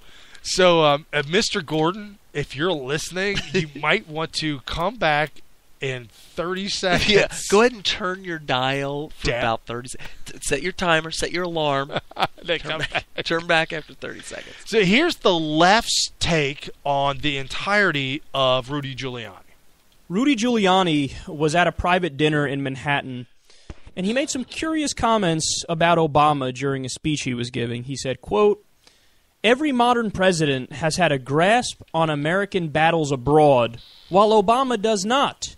I felt that from every American president, including ones I disagreed with, including Jimmy Carter." He continues, "I know this is a horrible thing to say." Shut up. That's a funny line. "But I do not believe that the president loves America. He doesn't love you, and he doesn't love me. He wasn't brought up the way you were brought up, and I was brought up through love of this country." Okay. This guy's horrible. That is what I like to call intellectual bankruptcy. Why? He tells you why. Here it is. This is what happens when you have somebody who cannot point to specific policies that he dislikes. Well, he's telling you that he dislikes country policy. Well, he said he's going to fundamentally transform America. Yes. Okay. And now that we know what that means, right? Yeah. I mean, yeah. So so he finishes up and explain his counter policies. So what does he do instead? He acts like a toddler. Yeah, well, I think that you hate America. Who's the toddler? You don't love me. You don't love that guy in the audience. You weren't raised like I was raised, and obviously the way I was raised was perfect and special, and my poopy doesn't stink. But you're an evil black person, maybe from Indonesia. I knew or it. something. I knew it was coming. Obviously, the way you were raised was not as good as me, raised by good Christian white parents. He had to Come on, you all know that that's the underlying thing going on here. If you think that's not the case, you're ridiculous. No, I mean, I knew it was that when the left. No. This was a dog whistle on the left. Now, here's the thing. Giuliani didn't know it. He had no idea that he just reached down and grabbed a dog whistle and shoved it in his mouth and just started blowing it. He blew the communist dog whistle when he said he wasn't raised like I was. And all the liberals said, "Oh, it's because he's black." Well, Al, I've lost my ever-loving mind, Sharpton. I wasn't going to say it, but I should have beat him to it. I knew as soon as I heard him say he wasn't raised. I'm talking about Giuliani. When you read it, I didn't hear him say it. You read it. As soon as you read it, I said, "Ooh, the left is going to have a field day with that." Black. Bing, ding, ding, ding, ding, ding. That's code for we're white and you're black. No. Conservatives do not think that way. Right. Only communists do. And just because you're suffering from a psychological phenomenon called projection does not mean that it's a reality. And you never let a crisis go to waste, so they're going to take full advantage. Oh, this is a hate crime. It will be when they're done with it. Oh, they're done. They're going to make this a hate crime. So somebody called Al Sharpton on the bat phone. Oh my God! They put the spotlight up in the clouds. It's got horns and not wings. Oh no! I stepped out. I shouldn't have. I don't know what to say. What would the Sharpton sign be? It'd be the goat head. No, I'm thinking it's a black fist. The fist. Oh yes, like the Black Panther. Panther fist. See, I don't know a lot about him other than he's a racist that hates whites. Right. And I know the Black Panthers hate whites too. Correct. So, but I don't know what connections he has to the Black Panther Party. I'm just putting that connection together. Well, he did try and buy crack cocaine from a cop multiple times. But is that a policy of the Black Panthers that you sell crack cocaine? I mean, I don't know what their connection is. You know what I mean? I mean, it's possible that he used to be a Black Panther, but I don't know. He apparently he owes the IRS over $25 million. Well, they're not going to go after him because Eric Holder won't allow is that. Definitely on the same page with other white-hating. Okay. Well, and this may come out too. He may get more money, but apparently, on a side note, his TV show is being canceled. Wait, he had a TV show? Al Sharpton?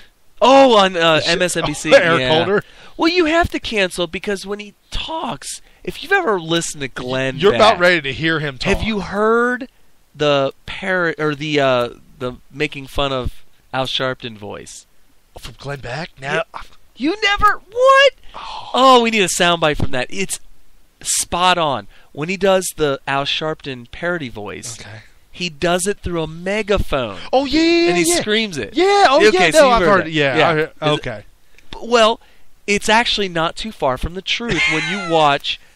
He talks so slow. You're like, this doesn't make any sense. Now, I guess when you're talking through a megaphone to a large crowd, you want to speak in single words at a time because there's a lot of cheering and stuff like that. Right. But when you're a talking head on a show, I mean, you don't want to sit there and talk as slow as he does. My gosh, it seems like he's like special ed or something. I mean, it would be like that's how he listening talks. To us for 3 hours like this. Yeah, and we would talk like that to fill in the time. Like, we got to fill in 3 hours, man. That's what he's doing. He's talking slow because this is a half-hour show, man. We got to fill it in. With commercials. With 2 10-minute commercials. So it's a 15-minute show. Oh, No. It's a 10-minute show. Right. It's 3 segments, grand total 10 minutes. Yikes. And he's got to talk like this in order to fill in. Oh, I'm looking at the time over there. In some more time. Because the commercial doesn't start for another 10 seconds. Let me play you a clip from Hillary. I ain't no ways Tard. She is so bad. Oh. So here's Al Sharpton and his take on the white, rich, male Giuliani. Y'all are dealing with ramblings of a fading Republican who's saying do anything for attention. Rudy, first of all, needs a hug. Y'all haven't paid him no mind. He doesn't know anything but playing coded race games. He has no connection to reality. First of all, he's a rhino, by the way. Yes, make no bones about it. Now, here's why they think he's a conservative Republican. Because he was the mayor of Socialismville of New York City. Yeah. And he was, by comparison, if you believe in the theory of political relativity, he was very conservative compared to most politicians and in particular mayors of Cincinnati. I mean, right now we have a full-blown bright red communist in charge of the city of New York. Right, as well as the governor. Right, so Giuliani, by comparison, probably sounds and seems a little bit conservative, and he actually had a R next to his name. But at the end of the day, he's a socialist. Compared to all other conservatives in the country, nationwide, Giuliani is a socialist, and he's very far left. I mean, I'm just comparing him to your average conservative in America. Right. Bill de Blasio, New York mayor, and we talked about this before, his election poster, his billboard, was bright red with yellow letters. It was so... As soon as I saw it... The only 2 countries I know of that do that are Soviet Union and China. The only 2. I mean, they are the People's Republic. People's Republic. Republic of China. Right. Right. And Andrew Cuomo, who is also a lunatic leftist, just way, way out there. So, yeah. Apparently there's a lot of racism going on here. And something that I put together for a little bit more racism, before we get into Rudy defending himself, I've got a clip of, well, let me put it to you this way. Yesterday, Giuliani came out, and he was in an interview that was published on Saturday, in which he Rudy claimed the man in the White House had a communist influenced upbringing. And I quote, "From the time he was 9 years old, he was influenced by Frank Marshall Davis, who was a communist. Socialist Saul Alinsky served as major inspiration for Obama during his days as a community organizer in Chicago. Giuliani also stuck to his previous comments that the president doesn't love America, stating that Obama's views reflect his spending 17 years in the church of Jeremiah Wright, who said, "God damn America!" Well, now that you say that, I've got a little bit. I've got there are 2 little clips, back to back, of Jeremiah Wright and of him talking, and he actually throws Giuliani out there. Okay. So this is, you've got to hear this, folks, because this is what Obama had lived for 17 years going to this church. I've only been going to the church I've been going to now for 3 years. And you know what they talk about. Not only do I know what they talk about, but I invited the pastor to come over and have dinner with us. And we're not accusing Obama of inviting Jeremiah Wright over. If we don't have proof of that, then we'll just assume that he didn't. But I'm assuming he didn't. But if you go to maybe a job's a little bit different because you're going there every single day. A church you may only go 2 times a week at the most, maybe 3. But you do the functions whenever they have a barbecue or cookout and get-togethers. Let's just say he was just doing it so that when he runs for president, he can say, I go to church. Okay, so he's a Sunday morning goer, and that's all. And that's it. 17 years to the same... I thought it was 10. 17. Wow. This is family. Yeah. Oh, by the way, wasn't he in his wedding? No, he married him. Yep. Jeremiah Wright married Michelle Obama. You know... He married Michelle to Obama. I personally know the priest that married me and my wife. Yeah. I know mine, too, because he's up the river for 50 years. Oh, okay. Yeah, one of them. That's why you know him? You met him in prison? No, he went to prison like 6 months after we got married. Oh, man. Well, so history will catch up to you. So my question is, I'm changing the tables now. So how well did you know him? I didn't know him at all. Well, then there you go. We just I got lucky. No, well, I'm just saying 17 years. We just given Obama his out. Yeah, that's possible, but probably not. So 17 years but he's 17 years of listening to this. It just came to me within the past few weeks, y'all, why so many folk are hating on Barack Obama. Have I heard this? He doesn't fit the model. He ain't white. He ain't rich. That's a lie. He is rich. And he ain't privileged. Hillary fits the mold. Europeans fit the mold. Giuliani fits the mold. Rich white men fit the mold. Can you stop this for a second? Oh. No. He's hold on. Yep. First of all, okay. We're besides the fact that he's not poor, he is rich, and an argument could be made. Well, he wasn't always rich. Well, he wasn't poor ever. I don't think. Well, not only that, but he had the government buy 50,000 copies of his book. In order to get it off the shelves. In order to get it off the shelf, but yet he pocketed all that money. But let's talk about fitting the mold. First of all, America, whether it was by hook or crook or whether it was legit, right, elected him as president. At the same time, when Giuliani hit the road on the primary, it went over like a lead balloon. Right. Okay, so he fit the mold. Then why didn't he get elected? He didn't even make it to the third? I think by the third primary event, it was early he was gone. Yep. I think the first one, it was a shocking defeat. Second one was another really bad showing, and by the third one, I think he was talking about skipping one event to bump over to the next, and everybody's like, "What is he doing?" It was because he knew he was dead meat, right? And he was basically swinging for the fences because America decided he did not fit the mold. These are lies. They are lying. When they say that somebody didn't get something because they're black in America today, they are lying. And if you're too young to not remember the 90s, I mean, race relations were fine in the 90s. Even the 80s.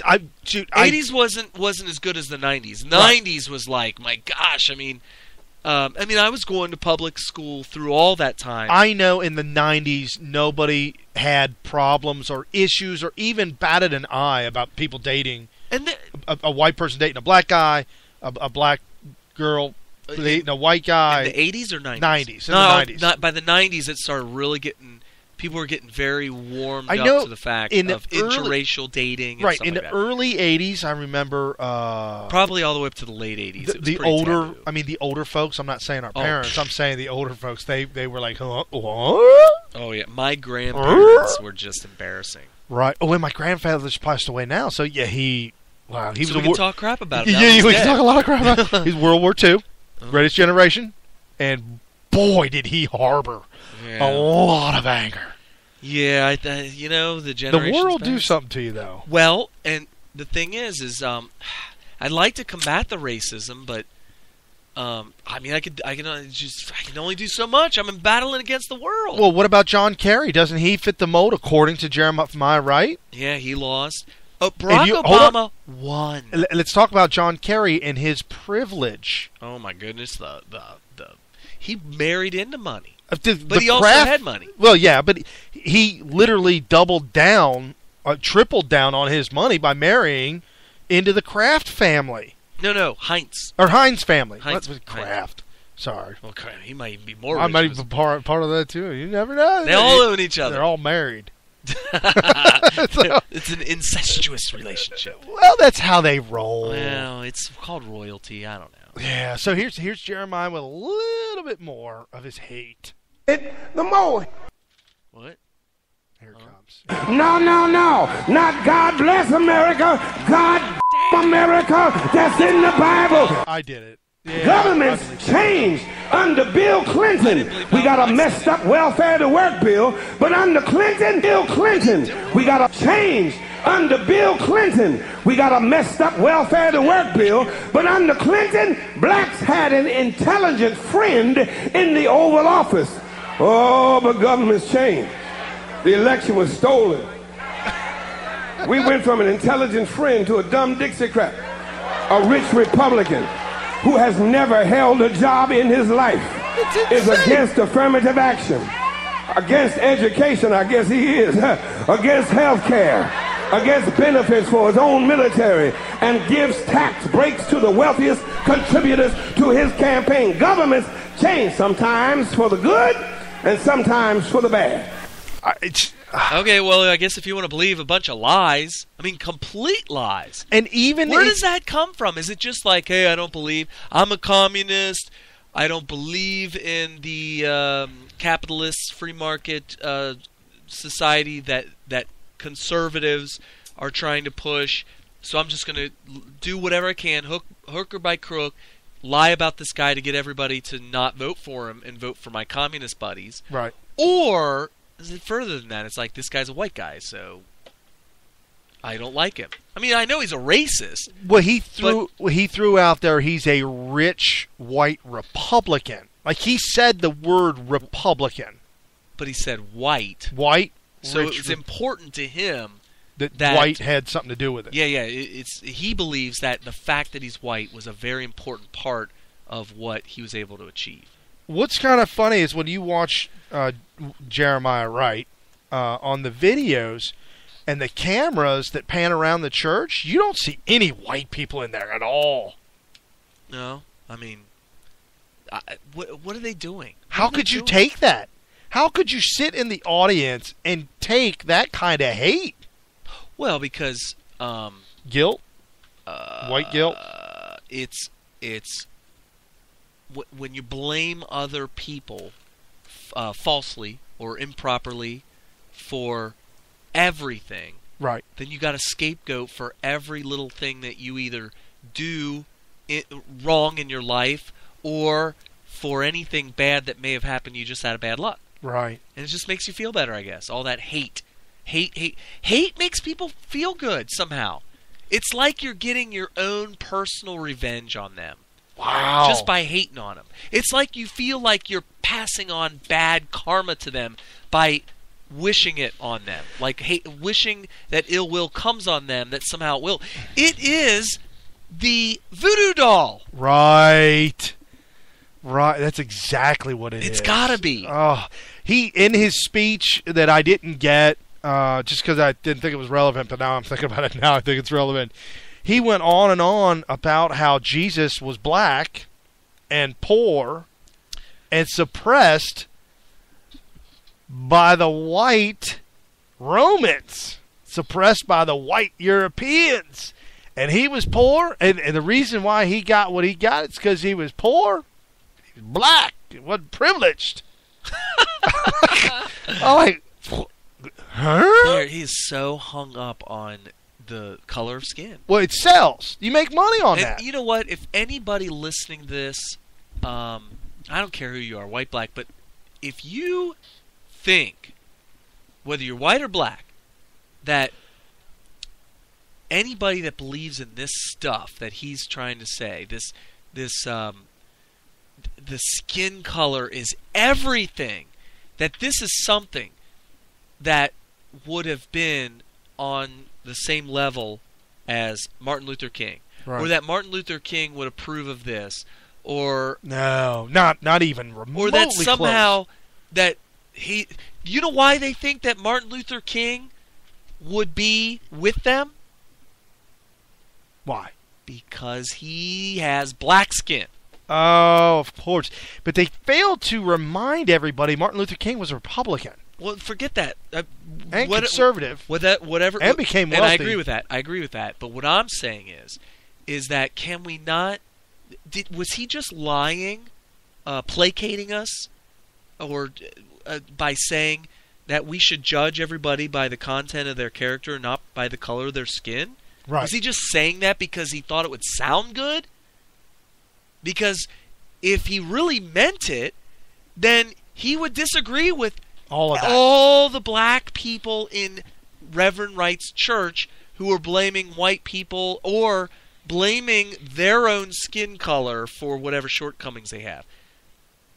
It's like the Reverend Wrights of the world are saying, you know what, we're good people and stuff like that, but we're black, so we're just going to be judged harshly, improperly, whatever. Well, and even like last week when we played that sound clip from that mother who was speaking on behalf of all black people, where their son's baseball team was removed from the National Baseball Championship. They won the World Series of the baseball out of Chicago.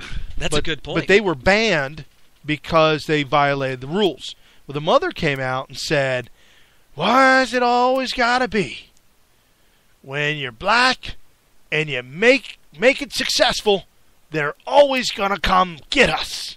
And I wish that one of the people that are on the board of people who decided to strip them of their title had the courage to come forward right after that and say, ma'am, we are judging you, maybe not the kids, but you, all the other parents, and the coaches who may have known about this violation of rule. We are judging you on the content of your character. Absolutely. Which is the kind of character that would do the wrong thing even when nobody's looking, because nobody's looking. Right. You're going to try to cheat. And it is cheating, because there's a reason that rule's in place. Right. Without that rule, then you could gain advantage over other teams. So they have that rule for a reason, and violating that rule is cheating. And anybody who would knowingly violate a rule to cheat for an advantage over other children is a bad character. Right. And we're allowed to judge you based on your character, even though you have different color skin. And I'm getting that from Martin Luther King. If he said that exact words right like that, I would have stood up and went. Absolutely. And then hopefully everybody would join me. Oh, yeah. Hopefully. Absolutely. Well, the thing is that she has poor character, and that's how that went down. The content she of claimed she's morally bankrupt. Right. And she claimed, along with some of the other bands, we didn't know, and we were told by the coaches it was okay. Well, regardless if you didn't know or if you told it was okay, regardless, ignorance of the law is no excuse.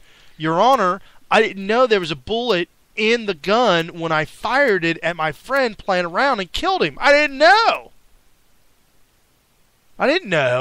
Well, he's dead. Well, but I didn't know. But he's dead. But I didn't know. Oh, well, then he's not really dead. So because you didn't know. Are you judging me on the color of my skin? Just because I'm white, so now I go to prison. And on a more serious note, there are some people that need to be careful not to prejudge bad character based on the color of one's skin. I can't assume that woman is a bad character because her children got stripped of their title, and I have to assume, based on lack of knowledge, that she didn't know until proven otherwise. Well, I'm judging her based on the words that are coming out of her mouth. Yes, you're allowed to do that.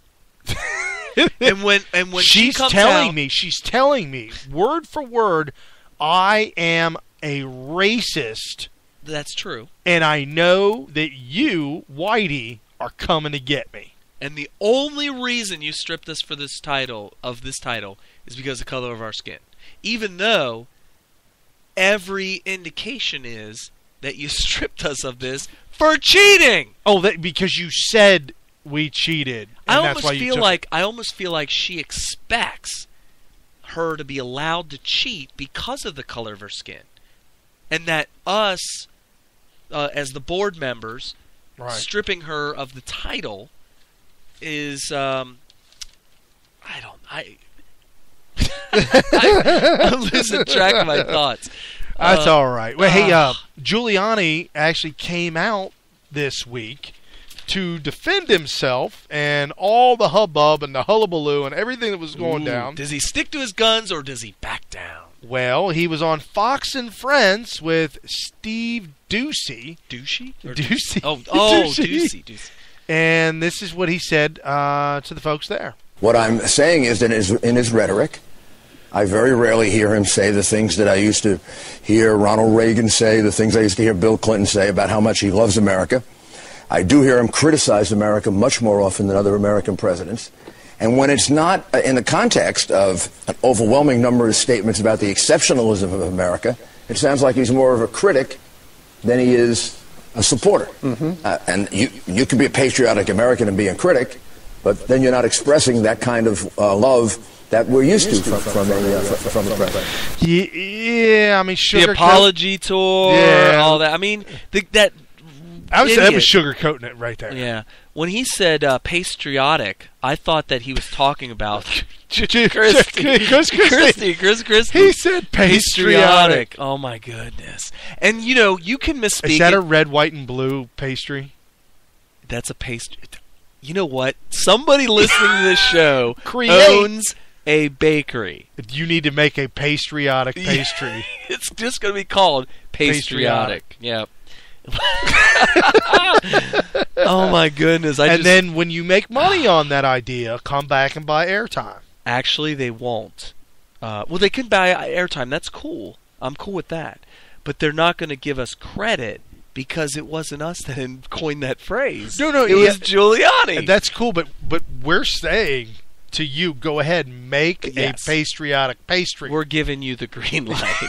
Then come back right for the laughter. So, wow. So he, he was being sugarcoaty there again. Yeah, well, he was on, and this is really strange. He was on national Fox News morning show, which is very heavily watched. However, I got him on Sean Hannity's radio show. Ooh, yeah, you know what? The thing about Sean Hannity's radio show, as opposed to this TV show, is he has 3 times the amount of time. It's 3 hours long. So they'll get a lot longer interviews, more in-depth, and a lot of times you get a little bit more information. Well, that's so. Absolutely. So here is Rudy on Sean Hannity's radio show this week. I am at a stage, as I told you personally, I think last night, of real worry for my country. And you were hitting the nail on the head. ISIL is ISIL, Al-Qaeda, very dangerous, horrible people. Killing Christians, killing Jews. And you don't want to live through 9/11 again. You're on the front lines. You don't want to see this happen, and it very well... President Obama didn't live through September 11. I did. President Obama didn't almost, have a building fall on him. Myself and my police commissioner and my fire commissioner did, and I lost 10 of my very close friends. And now I've lost about 100 close friends because I've become so friendly with many of the families. So... excuse me, it's a little bit emotional for me, but it's also real. These people are dangerous.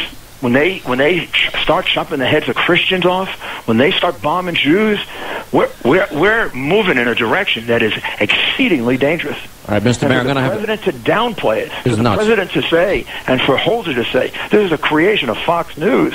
My goodness, where are they, on Mars?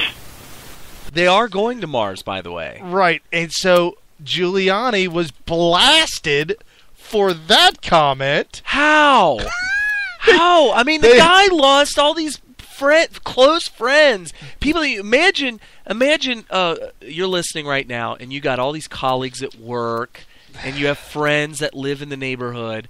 Imagine a chunk of those people being dead, murdered by whatever, all in the same day. Right. And then you have to console hundreds and hundreds and hundreds, maybe thousands of grieving widows and children who lost fathers and mothers, and the police officers. My God! Yes. All the police officers, and they're going to sit here and try to criticize him on this. Yeah, let it go. They were upset that he said Obama didn't live through 9/11. Oh, I pointed that out. They were upset about that. He did actually live through 9/11, unless he was lying about his age, which I don't know. I mean, we don't have a birth certificate. No, we don't. For all I know, Obama did not live through 9/11. He could have very well not been born yet. Jeremiah Wright even made fun of white, rich Republicans by saying, "Oh, they're looking for a birth certificate too, huh?" Well, I mean that. Okay. Why are you looking for my birth certificate? Well, let's put it to you this way. Because it is a rule. Exactly. If you want to play the game and be the president of America, not America, America, you with need, a U, right. M-U. You need to produce a facsimile or thereof, a Xerox copy.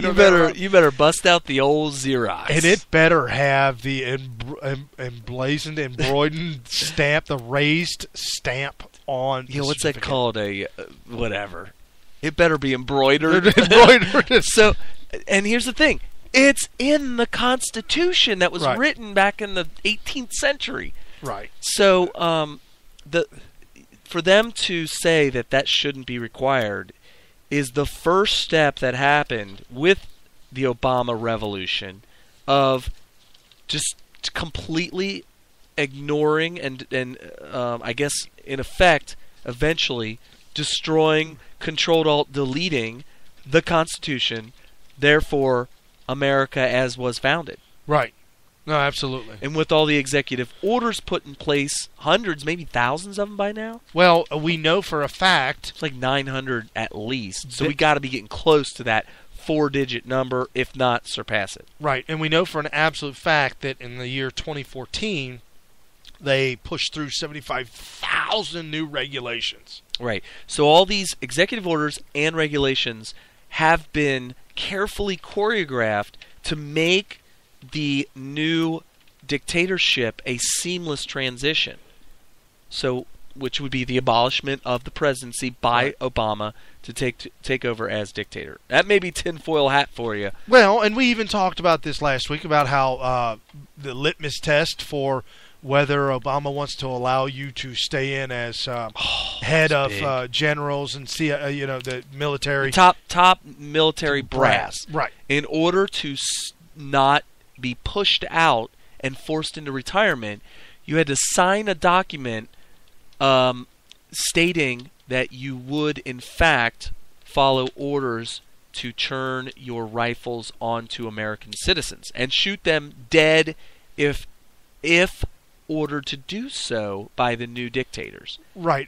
And so the puzzle pieces are all being put in place in order to have I guess it would be a coup of sorts. It would be a military coup led by the Obama administration of taking over, what would it be, Congress? It would have to be the abolishment. In order to be a dictator, you can't have a legislature. You are the legislature. Well, I mean, you just have nobody enforcing the rules. I just remember when I was at the Renaissance Festival. I mean, it could be like it's a retirement job. You become an elected official because you're going into retirement. Like, you don't do anything. The senators? Yeah. Well, they don't do. I mean, the Republicans in either. Well, I mean, they're trying, but and nobody's holding Obama's feet to the fire. The only way for the laws to work is if they hold him to the laws. Somebody has to enforce them. Right. Nobody's enforcing the Constitution, and I believe it is the duty of the Congress to either A, not fund projects that they don't think should be happening, or B, impeach the president for doing things that are unconstitutional. He's far surpassed far and away surpassed the threshold of impeachment. Right. No doubt about that at all. I mean, just what he did with the IRS scandal should land him in jail, flat out. Yeah, Obama should be in jail over IRS. And it's still going on. Still going on. Dinesh D'Souza's video, 2016, his movie, the name of the movie is called 2016 Obama's America. Love him, hate him, you don't know him. Well, actually, I think I do. Well, we do. Right. And we're trying to inform you guys. He actually drew up a map. Let's see, the United States of Islam. Oh, okay. Right, and it covers pretty much the world. Well, I mean, it's all through North Africa, Europe, all of the Middle East, into China, India. I mean, it's just a whole section of different states connected through Islam. They're Islamic states. Which would be like, it's kind of like the United States of America, right, are all the states in North America that have come together to become the United States of America. Right. Founded on free market capitalism and all that kind of stuff. Right. And so this would be a giant empire of sorts that would be a bunch of different Islamic states, all under Sharia law, all under one governing body, I assume. It would be like the United States has its federal government. I'm assuming... I don't know. I haven't seen 2016. Well, does he talk about exactly how this would work? It's the new caliphate. Oh, right. And that's what they call it. It's the caliphate, and it's run by the heads of the Islamic religion. So you don't need... I mean, when you talk about dictatorships and kings and queens, things like that, you have the heads of the religious state. Who are all operating off of the Quran. Right, correct. That is the Constitution. For them. And when you talk about these liberals over here in America screaming, separation of church and state, separation of church and state. Meanwhile, they actually endorse and support the introduction of Sharia law in America. And I'm like, what? Where were you? What? What is going on here? You guys are screaming about having a stupid stone in a courthouse that has the Ten Commandments on it, which is really largely ceremonial. Right. Oh, I almost forgot about this one. This happened early this week. Apparently, Italy is preparing for potential ISIS attack from the air. Oh, okay. Probably American jets. Well, somebody commented, it's like, oh, I didn't know Obama bought them fighter jets. Yes. Yeah, we do know that. The Muslim Brotherhood. Yeah, that's where it's all being funneled through. So, Italy, and right after I just got done talking about how it would be impossible for them to get Italy. I was talking We were just talking about that. We talked about it last week, about being stationed in Italy, and that ISIS couldn't get it, wouldn't work. Because of big mountain range. Well, I mean, if you have air power. Yeah, you would have... Honestly, though, seriously, you do not get to Italy from the ground without some massive troops. The logistics to get through... By massive, you mean like over 300 pounds? Yes, Samoan troops. Oh, okay. No, but to get through the Swiss Alps, the Italian Alps, I mean, you're talking about mountain ranges that are just unbelievable. Remember that scene from Spies Like Us when they had to go through the mountain range? I did. Through Afghanistan and all that stuff? Again, Pakistan. Yeah, again, folks, that is a movie worth owning. Yeah, that will get you a little bit of a taste of the Cold War. Right. And what else was that? We have... Egypt was bombing. Went ahead and said, "Hey, we're going to bomb ISIS. We don't like." They cut off. Now here's the weird thing. So, the Muslim Brotherhood took over Egypt. but they don't like That's ISIS. kind of crazy. I don't know what's going on with that thing. Yeah, that's really weird. So the Egyptians bombed ISIS in Libya because that's where they are now. They're in Libya, and that's where Muammar Gaddafi was slaughtering people back in the day. Before he got slaughtered himself. Before he got slaughtered and by himself. slaughter, don't you usually refrigerate and freeze the meats in a slaughterhouse? You do. And that's exactly what they did to him. So they literally slaughtered him. Prepare and slaughter him, and that is the best way to keep the slaughtering down to a very clean environment is when everything is ice frozen. The cleanup process is And that's easy. what they did. They put him into a walk-in freezer, and then once he was frozen solid, they put him in the display case in the butcher shop. And you remember Hillary Clinton? She had a job. Obama gave her a position. Oh, Secretary of State. Yeah. Well, it's just largely ceremonial, though. Apparently, clearly apparent now, because. And we talked about this. That Obama said, "Okay, Hillary, you take care of Libya, make that happen." And so Libya, and the removal of Muammar, and I'm not saying Muammar should have stayed. That's not what I'm saying.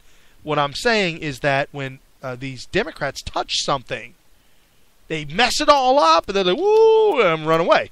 Well, Hillary disappeared. Our government disappeared. Nobody's helping Libya to establish themselves. Well, ISIS is moving into Libya because they're going to take over that too. So Egypt bombed ISIS over the Christian beheadings, which is kind of that's interesting. Wow, yeah. The Pentagon refuses to back Egypt. Well, because you didn't tell us you were going to do it.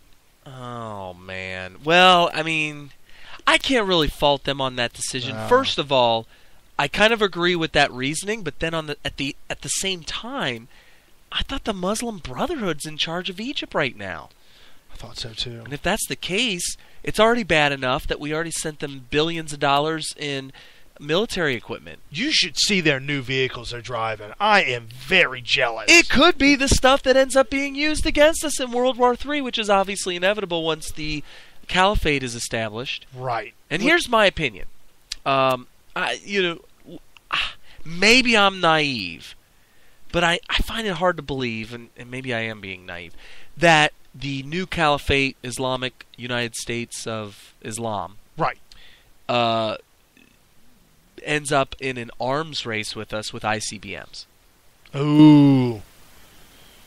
It's possible. We're talking about state-of-the-art intercontinental ballistic missiles that would be able to reach all the way up into space around the world and land accurately in America. Wow. We're talking about the same kinds of people that are lobbing shoulder-fired rockets into Israel. Right. To try to kill Jews. So it would, maybe not in my lifetime, I just don't see it happening. That being said, I say leave them alone. I say let them do their thing, let them have their United States of Islam, and come back home and build up a massively awesome defensive system that would prevent and secure the damn borders. Right. Put up. Well, and I was watching a show on the History Channel about the fall of Rome, and exactly what Obama is doing is exactly what Caesar did. Well, see, that's the problem. Caesar said, "I'll give you whatever you want to all the people to make them love him," and the straw that broke the camel's back, he opened the borders. Well, I mean, it's all about culture, and it's like this. I got a perfect example for you. When I was a little kid, my local public high school, Western Hills High School, was everybody there was bleeding maroon. That was the colors, maroon. Right. And everybody knew the fight song. All the alumni showed up to football games. It was a really big, very well supported organization. And everybody that went to that school was very supportive of all the sports teams. At some point, they started doing the integration system, where and there's not this has nothing to do with race, but the whole integration of whites and blacks into the schools was the start of it. The problem is that you were busing people all across the city to all these different schools all over the city. So it was no longer geographic at all. There were people that lived all the way on the east side of town that were being bused over to Western Hills High School in order to satisfy the integration policy. What ended up happening was there was no loyalty to the school anymore. Right. Nobody really cared about maroon and cream. Nobody really cared about the what the football team was doing, right, or what anybody was doing there. These were kids in the hallway that you would never see outside of school because they lived maybe 10, 12 miles apart. Right. So you could expand that into a country and say you need these geographical borders so that there's a certain culture that we can all share and we can rally behind and be patriotic behind, and then I don't know, it just helps. Right. It helps to feel, I don't know, there's more empathy with people of your own culture, and maybe that would help you to... And when he says culture, he's not skin color. It's the culture. Yes, not skin color. I'm talking American culture. Right. And when you got people, all these people speaking different languages, and all these people that are living completely different cultures and all that, you know, there's nothing wrong with having a little variety in America. I don't mind there being Mexican people who were born in Mexico living in America, or people that were born in any European country, Asian country. It doesn't matter, but it has to be scaled down to a certain percentage. When it becomes 10, 20, 30% of the entire population, then what are we rallying behind? There are Mexicans all over Southern California that will fly a Mexican flag out their house. What are they doing here? Right. If they want to support Mexico, go back to Mexico. And that's not racist. That's nationalist. Right. Go back to Mexico and work on fixing your own backyard instead of coming over here and stealing our backyard that we work so hard to groom. At least if you want to come here, and even if it's illegally, which I highly discourage, right, and I would hope that American government officials would do the things needed to prevent people from coming over here illegal, and if caught, send back to where they came from if they're illegal. But if you are going to be here, at least have a little respect and fly an American flag. No, how dare you? How dare you force me to do something like, oh my good. If I decided, if you were in L.A., you would be beaten to I would be drugged through the street. Yes, because Democrat Representative Gutierrez, who is Hispanic, by the way. Which I have no problem with him being Hispanic. Right. But is he American or is he Mexican? Well, apparently he's got more love for Mexico because he threatened this week that if you white people overturn Obamacare... No, you mean Obama amnesty?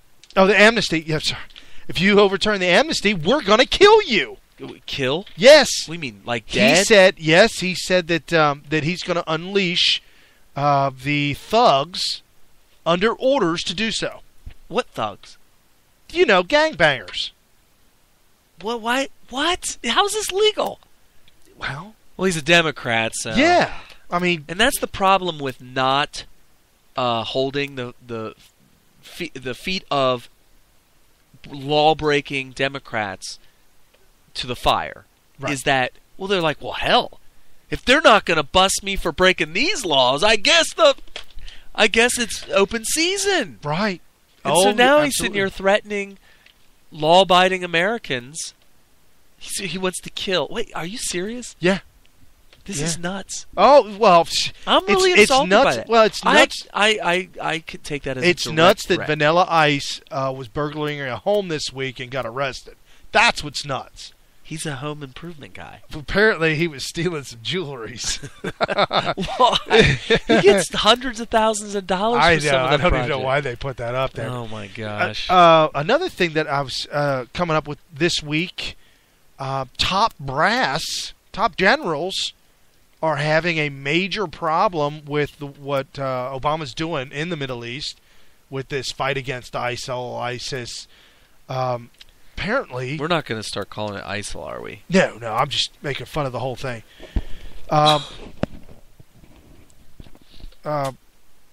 Obama, or the administration, announced this week that they're going to take back a city, Mosul, in Iraq. Like, why would you announce that? Why would you announce that you're going to... He's talking about pulling more ground troops. He's talking about all these crazy ideas. And I've got a clip of it, Lieutenant General... yeah. Here's the thing. Clip! Hold on. What's his name? Oh, Tom McInerney, retired Lieutenant General of the United States Air Force. He takes beef with it, but top brass are having a huge problem with Obama and with what he's trying to do, because now he's getting them involved in things that they know is wrong. And in a phone conversation, top White House officials, the West Wing, if you will, on the phone with Democrat lawmakers, screaming at them, you remind those who they take orders from. Okay, so let me get this straight. It's important when it comes to military maneuvers or strategy, right, that we have a 100% crystal clear policy of transparency so that everybody knows exactly what we're doing militarily. Yet, when it comes to policies that American citizens may be subject to, which is pretty much the implementation of communist policies, also regulations that are going to be used to take over America as a dictatorship, and executive orders, all of that has to be completely secret.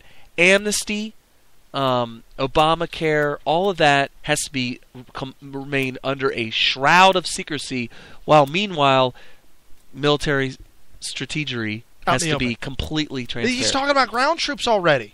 Talking about ground troops to Iraq, ground troops to take over Mosul. I know. I'm looking at your screen right now. I know. Brian is about to have a cow because of this giant billboard I got on my screen. Oh, I read what threw me off was the last 5 words of that statement. So 6 hours ago, the Daily Caller came out with an article that's titled, John McCain, quote, "I'm ashamed of my country.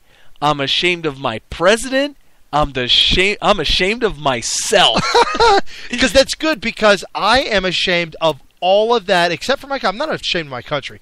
I'm ashamed of John McCain and Obama. I'm not ashamed. What would you, I'm ashamed. How can you be ashamed of the country? Because I look at it as a dynamic group of people. Our country is 2 major entities. It is the people and it's the documents. That's all the country is.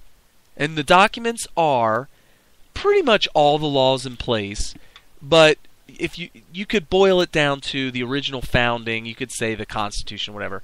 That's it. And in a dynamic sense, the only thing we have right now, we don't have George Washington. We don't have Thomas Jefferson, we don't have Abraham Lincoln, and we don't have Martin Luther King. None of those. We don't even have Ronald Reagan. Ashamed, defined as embarrassed or guilty because of one's actions, characteristics, associations, reluctant to do something through fear of embarrassment or humiliation. Oh, is that a different definition? What's one definition? Embarrassed or guilty because of one's actions, characteristics, associations. Yes! Listen, when Obama does what he does, he is the democratically elected leader of the country, elected by a majority of the citizens of this country, and when he does what he does, I have no other choice but to be ashamed of this country. I'm ashamed of the people who voted for him.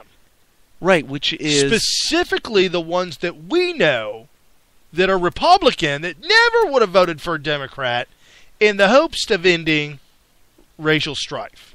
Well, I don't... So you want to try to dissected into two groups of people, where you got one group of people. I'm not ashamed of the Tea Party. Well, so you don't accept the democratically elected president of He's the not United my president. Isn't that what they're saying That's about what Bush? They did. Not There's my a lot of president. hypocrisy. If you go back to some of the sound bites that were spewed out during the Bush administration, you could throw that in their face, and I would venture to guess that we are going to capture a lot of hypocrisy when the next president, who will be a Republican, right, when he gets elected, you're going to hear the kind of crap that they were criticizing us for during the Obama administration. They're going to say the same stuff, and then they're going to forget about criticizing us for saying stuff like that during the Obama administration. Yeah, absolutely. But anyway, so during Face the Nation, I should have watched that today. Slay the Nation. Slay the Nation.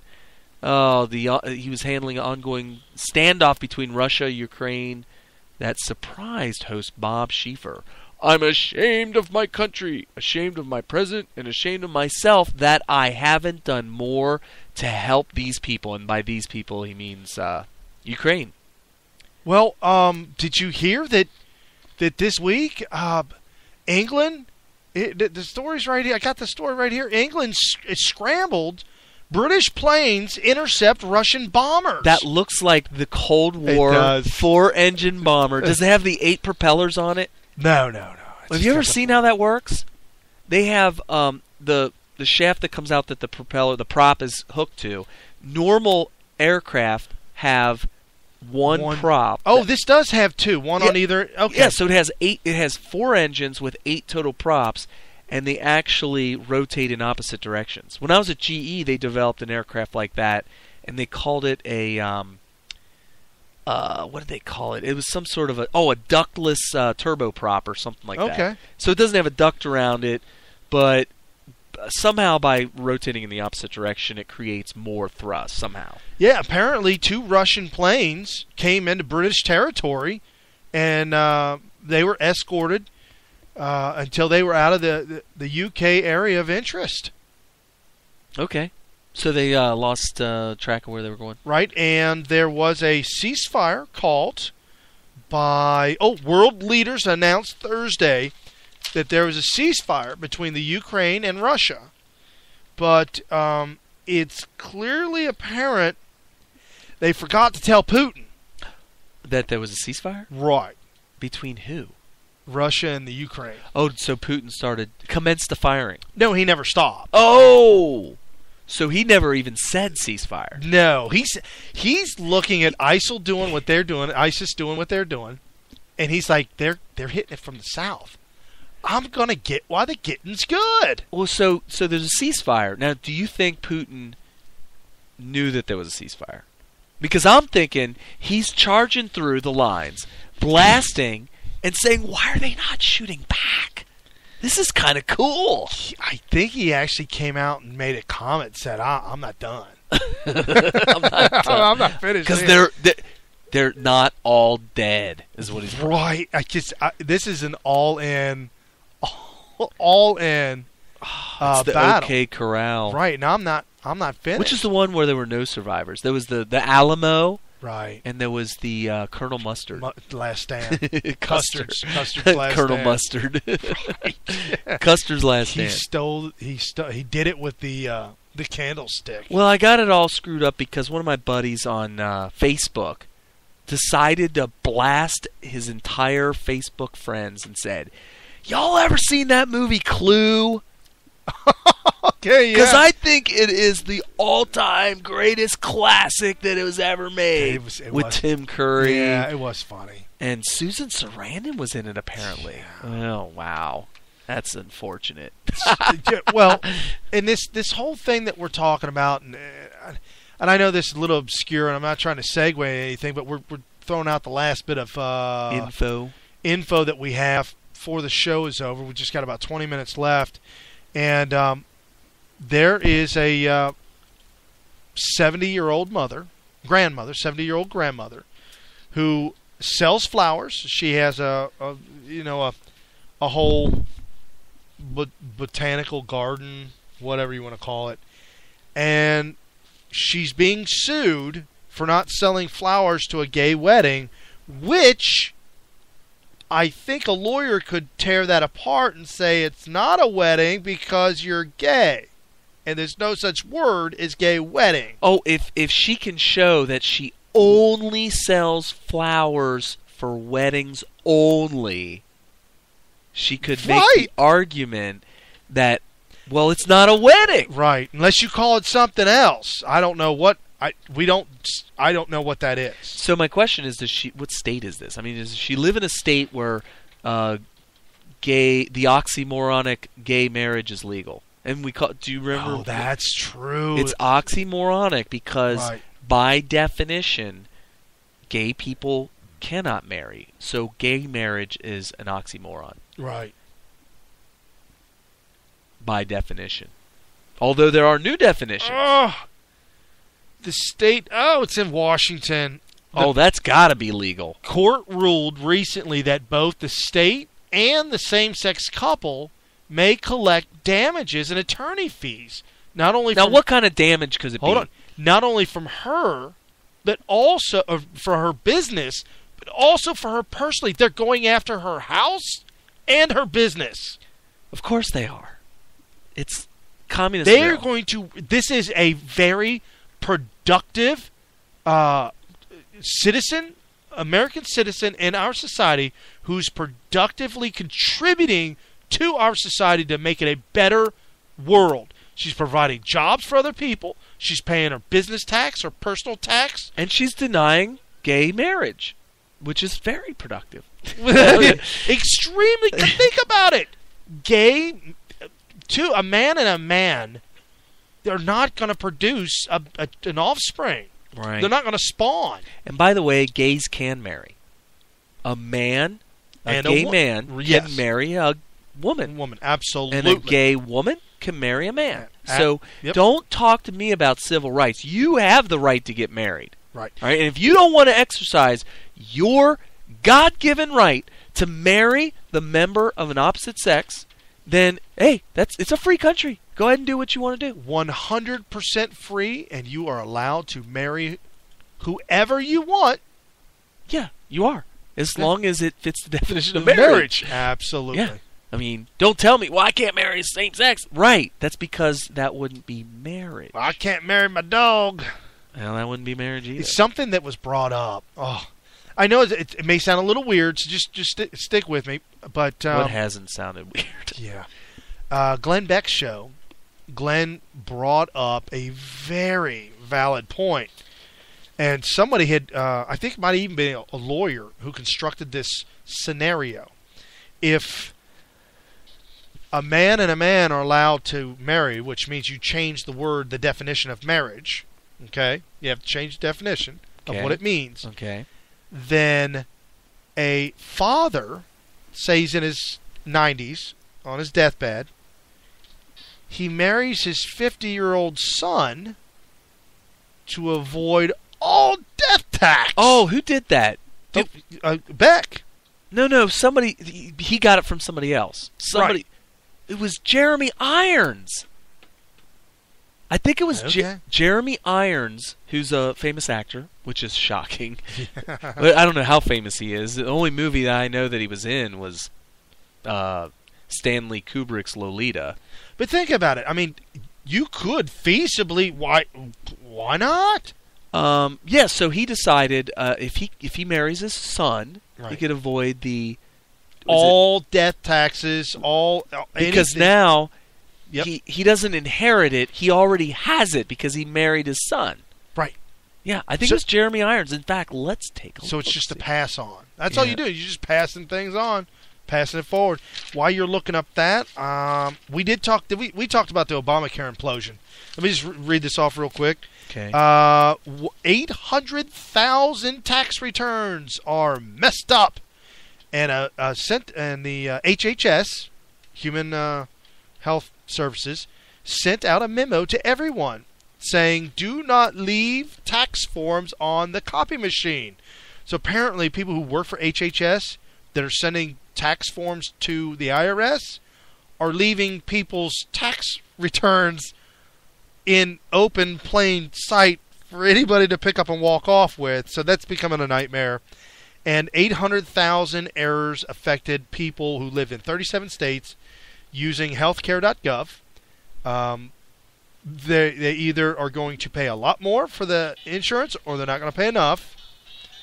And the California's exchange reportedly mailed 100,000 incorrect tax forms to Obamacare enrollees. An earlier version of this story inaccurately stated that the consumers received the forms of the IRS. No, the forms were sent not to the people. The forms were sent from HHS to the IRS. So Obamacare sent the IRS 800, almost 1 million wrong information.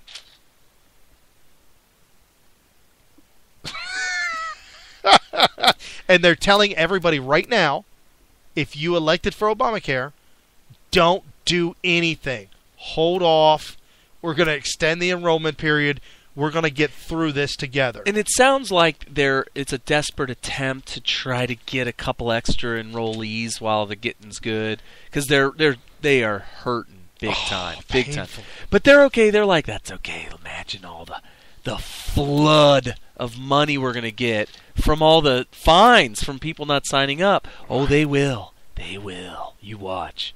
They're going to sign up. Oh, yeah. What? What's that? Oh, what? Oh, no. Okay, go ahead. You got the article? Yeah. So it turns out Jeremy Irons said, well, could a father not marry his son? And I don't have the British accent. He's a British actor, whatever. He said, it's not incest between men, which is weird because it's not incest between women, because, and here's his definition, incest is there to protect us from inbreeding, but men don't breed. So you couldn't get your son pregnant, therefore it's not incest. I don't agree with that line of reasoning. I don't either. But here's what I do agree with. It's only incest if you consummate the relationship. Right. Or, it's only gay if you kiss. There you go. That's a good way to put it. I think that he pointed out somewhere in here that living with another animal, whether it's a husband or a dog, is great. Right. Yeah, there you go. Wow. So I thought he's the one. Now, it might be a different interview where he said, but now this has not happened. However, if they redefine the word marriage and call it gay marriage or anything marriage, then you've now gone down that road. You've gone down the slippery slope. Why can't I love these three women and these three women love me? You're telling me I can't have my freedom and my right for them and me?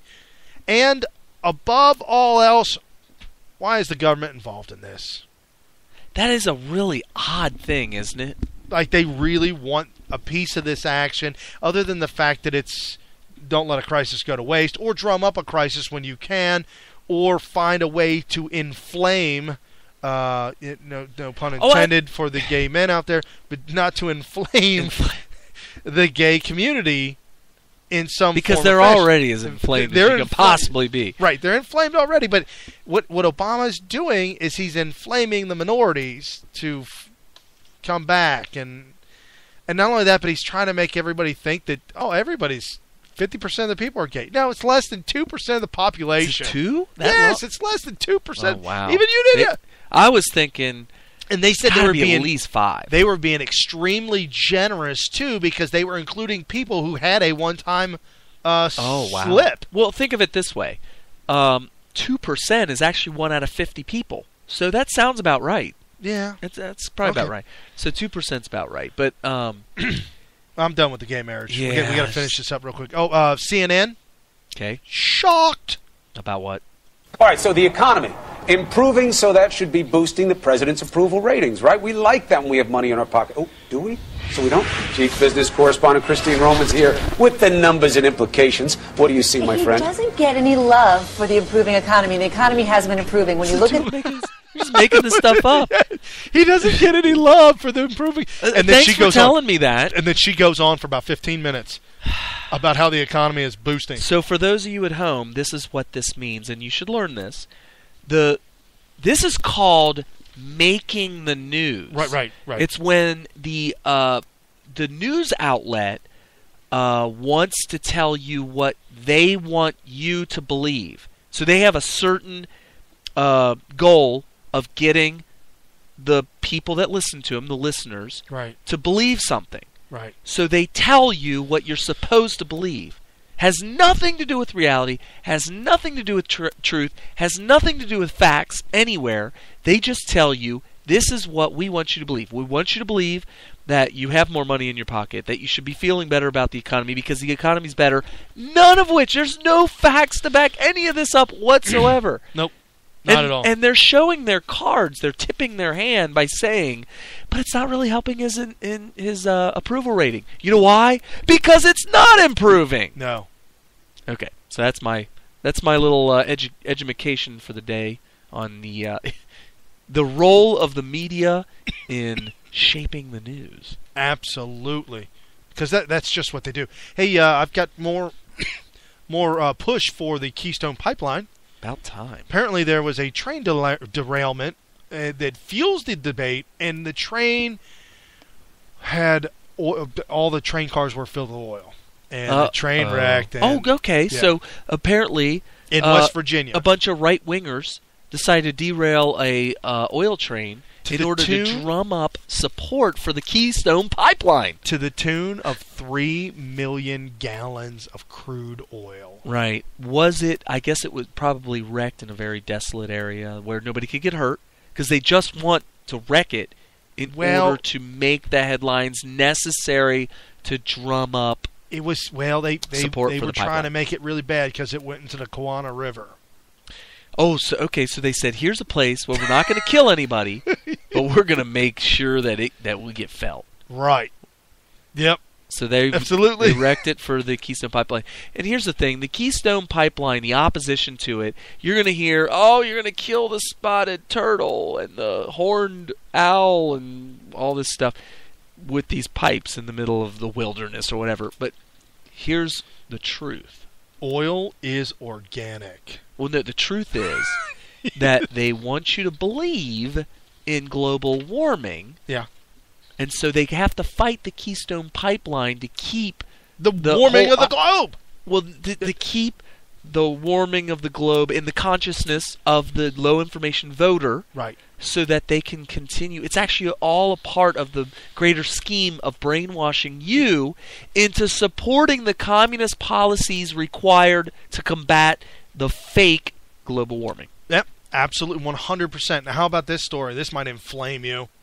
Oh, I'm already straight, so I don't know. You might get inflamed.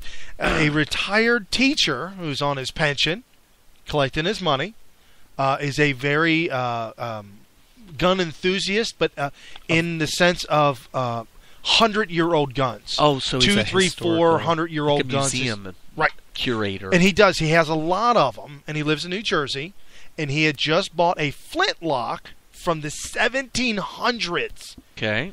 And nobody knows if it's even ever been fired. And he went into detailing how to fire it, which is extremely deep. Like, you got to stick stuff and pour stuff, and to fire it is an ordeal. Mm-hmm. Okay?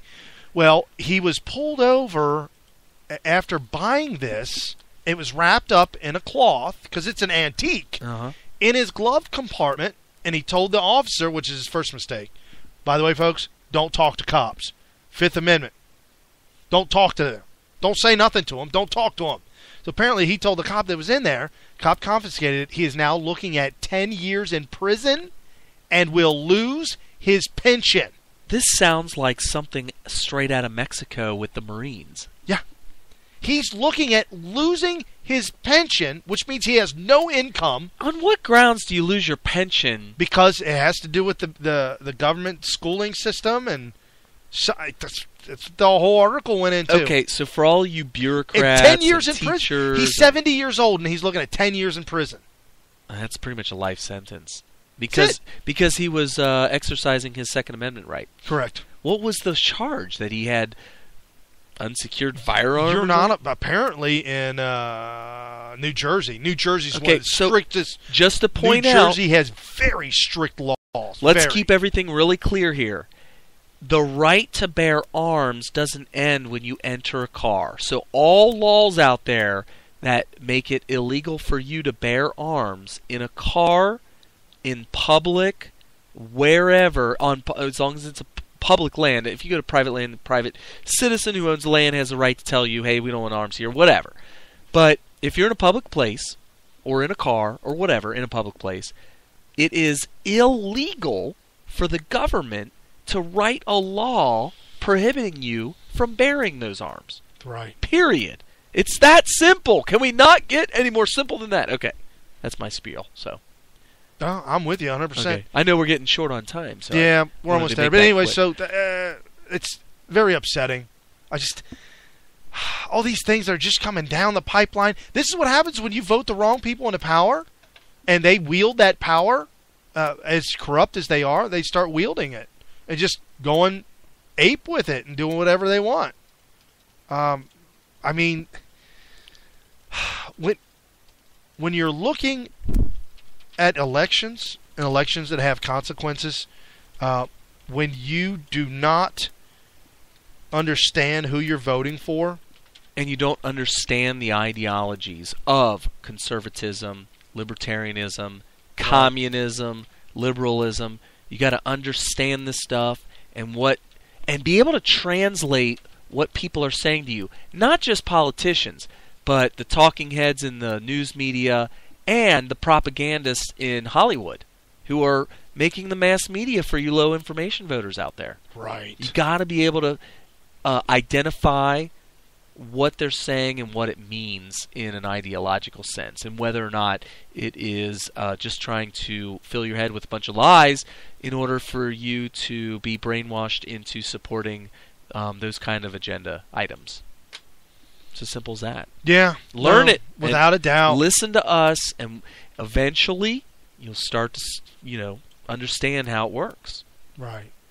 Chief, mate, what do you want to do tonight? The same thing we do every night, Pinky. Try to take over the world. Okay, folks. That's about it for us here on Smith Radio. Hope you had a great week and a weekend to come. Hope you learned something new every single day. Bring it to the table, and we'll also start getting the phone calls coming in. Awesome. Yep. See you guys next week. All right. Bye now.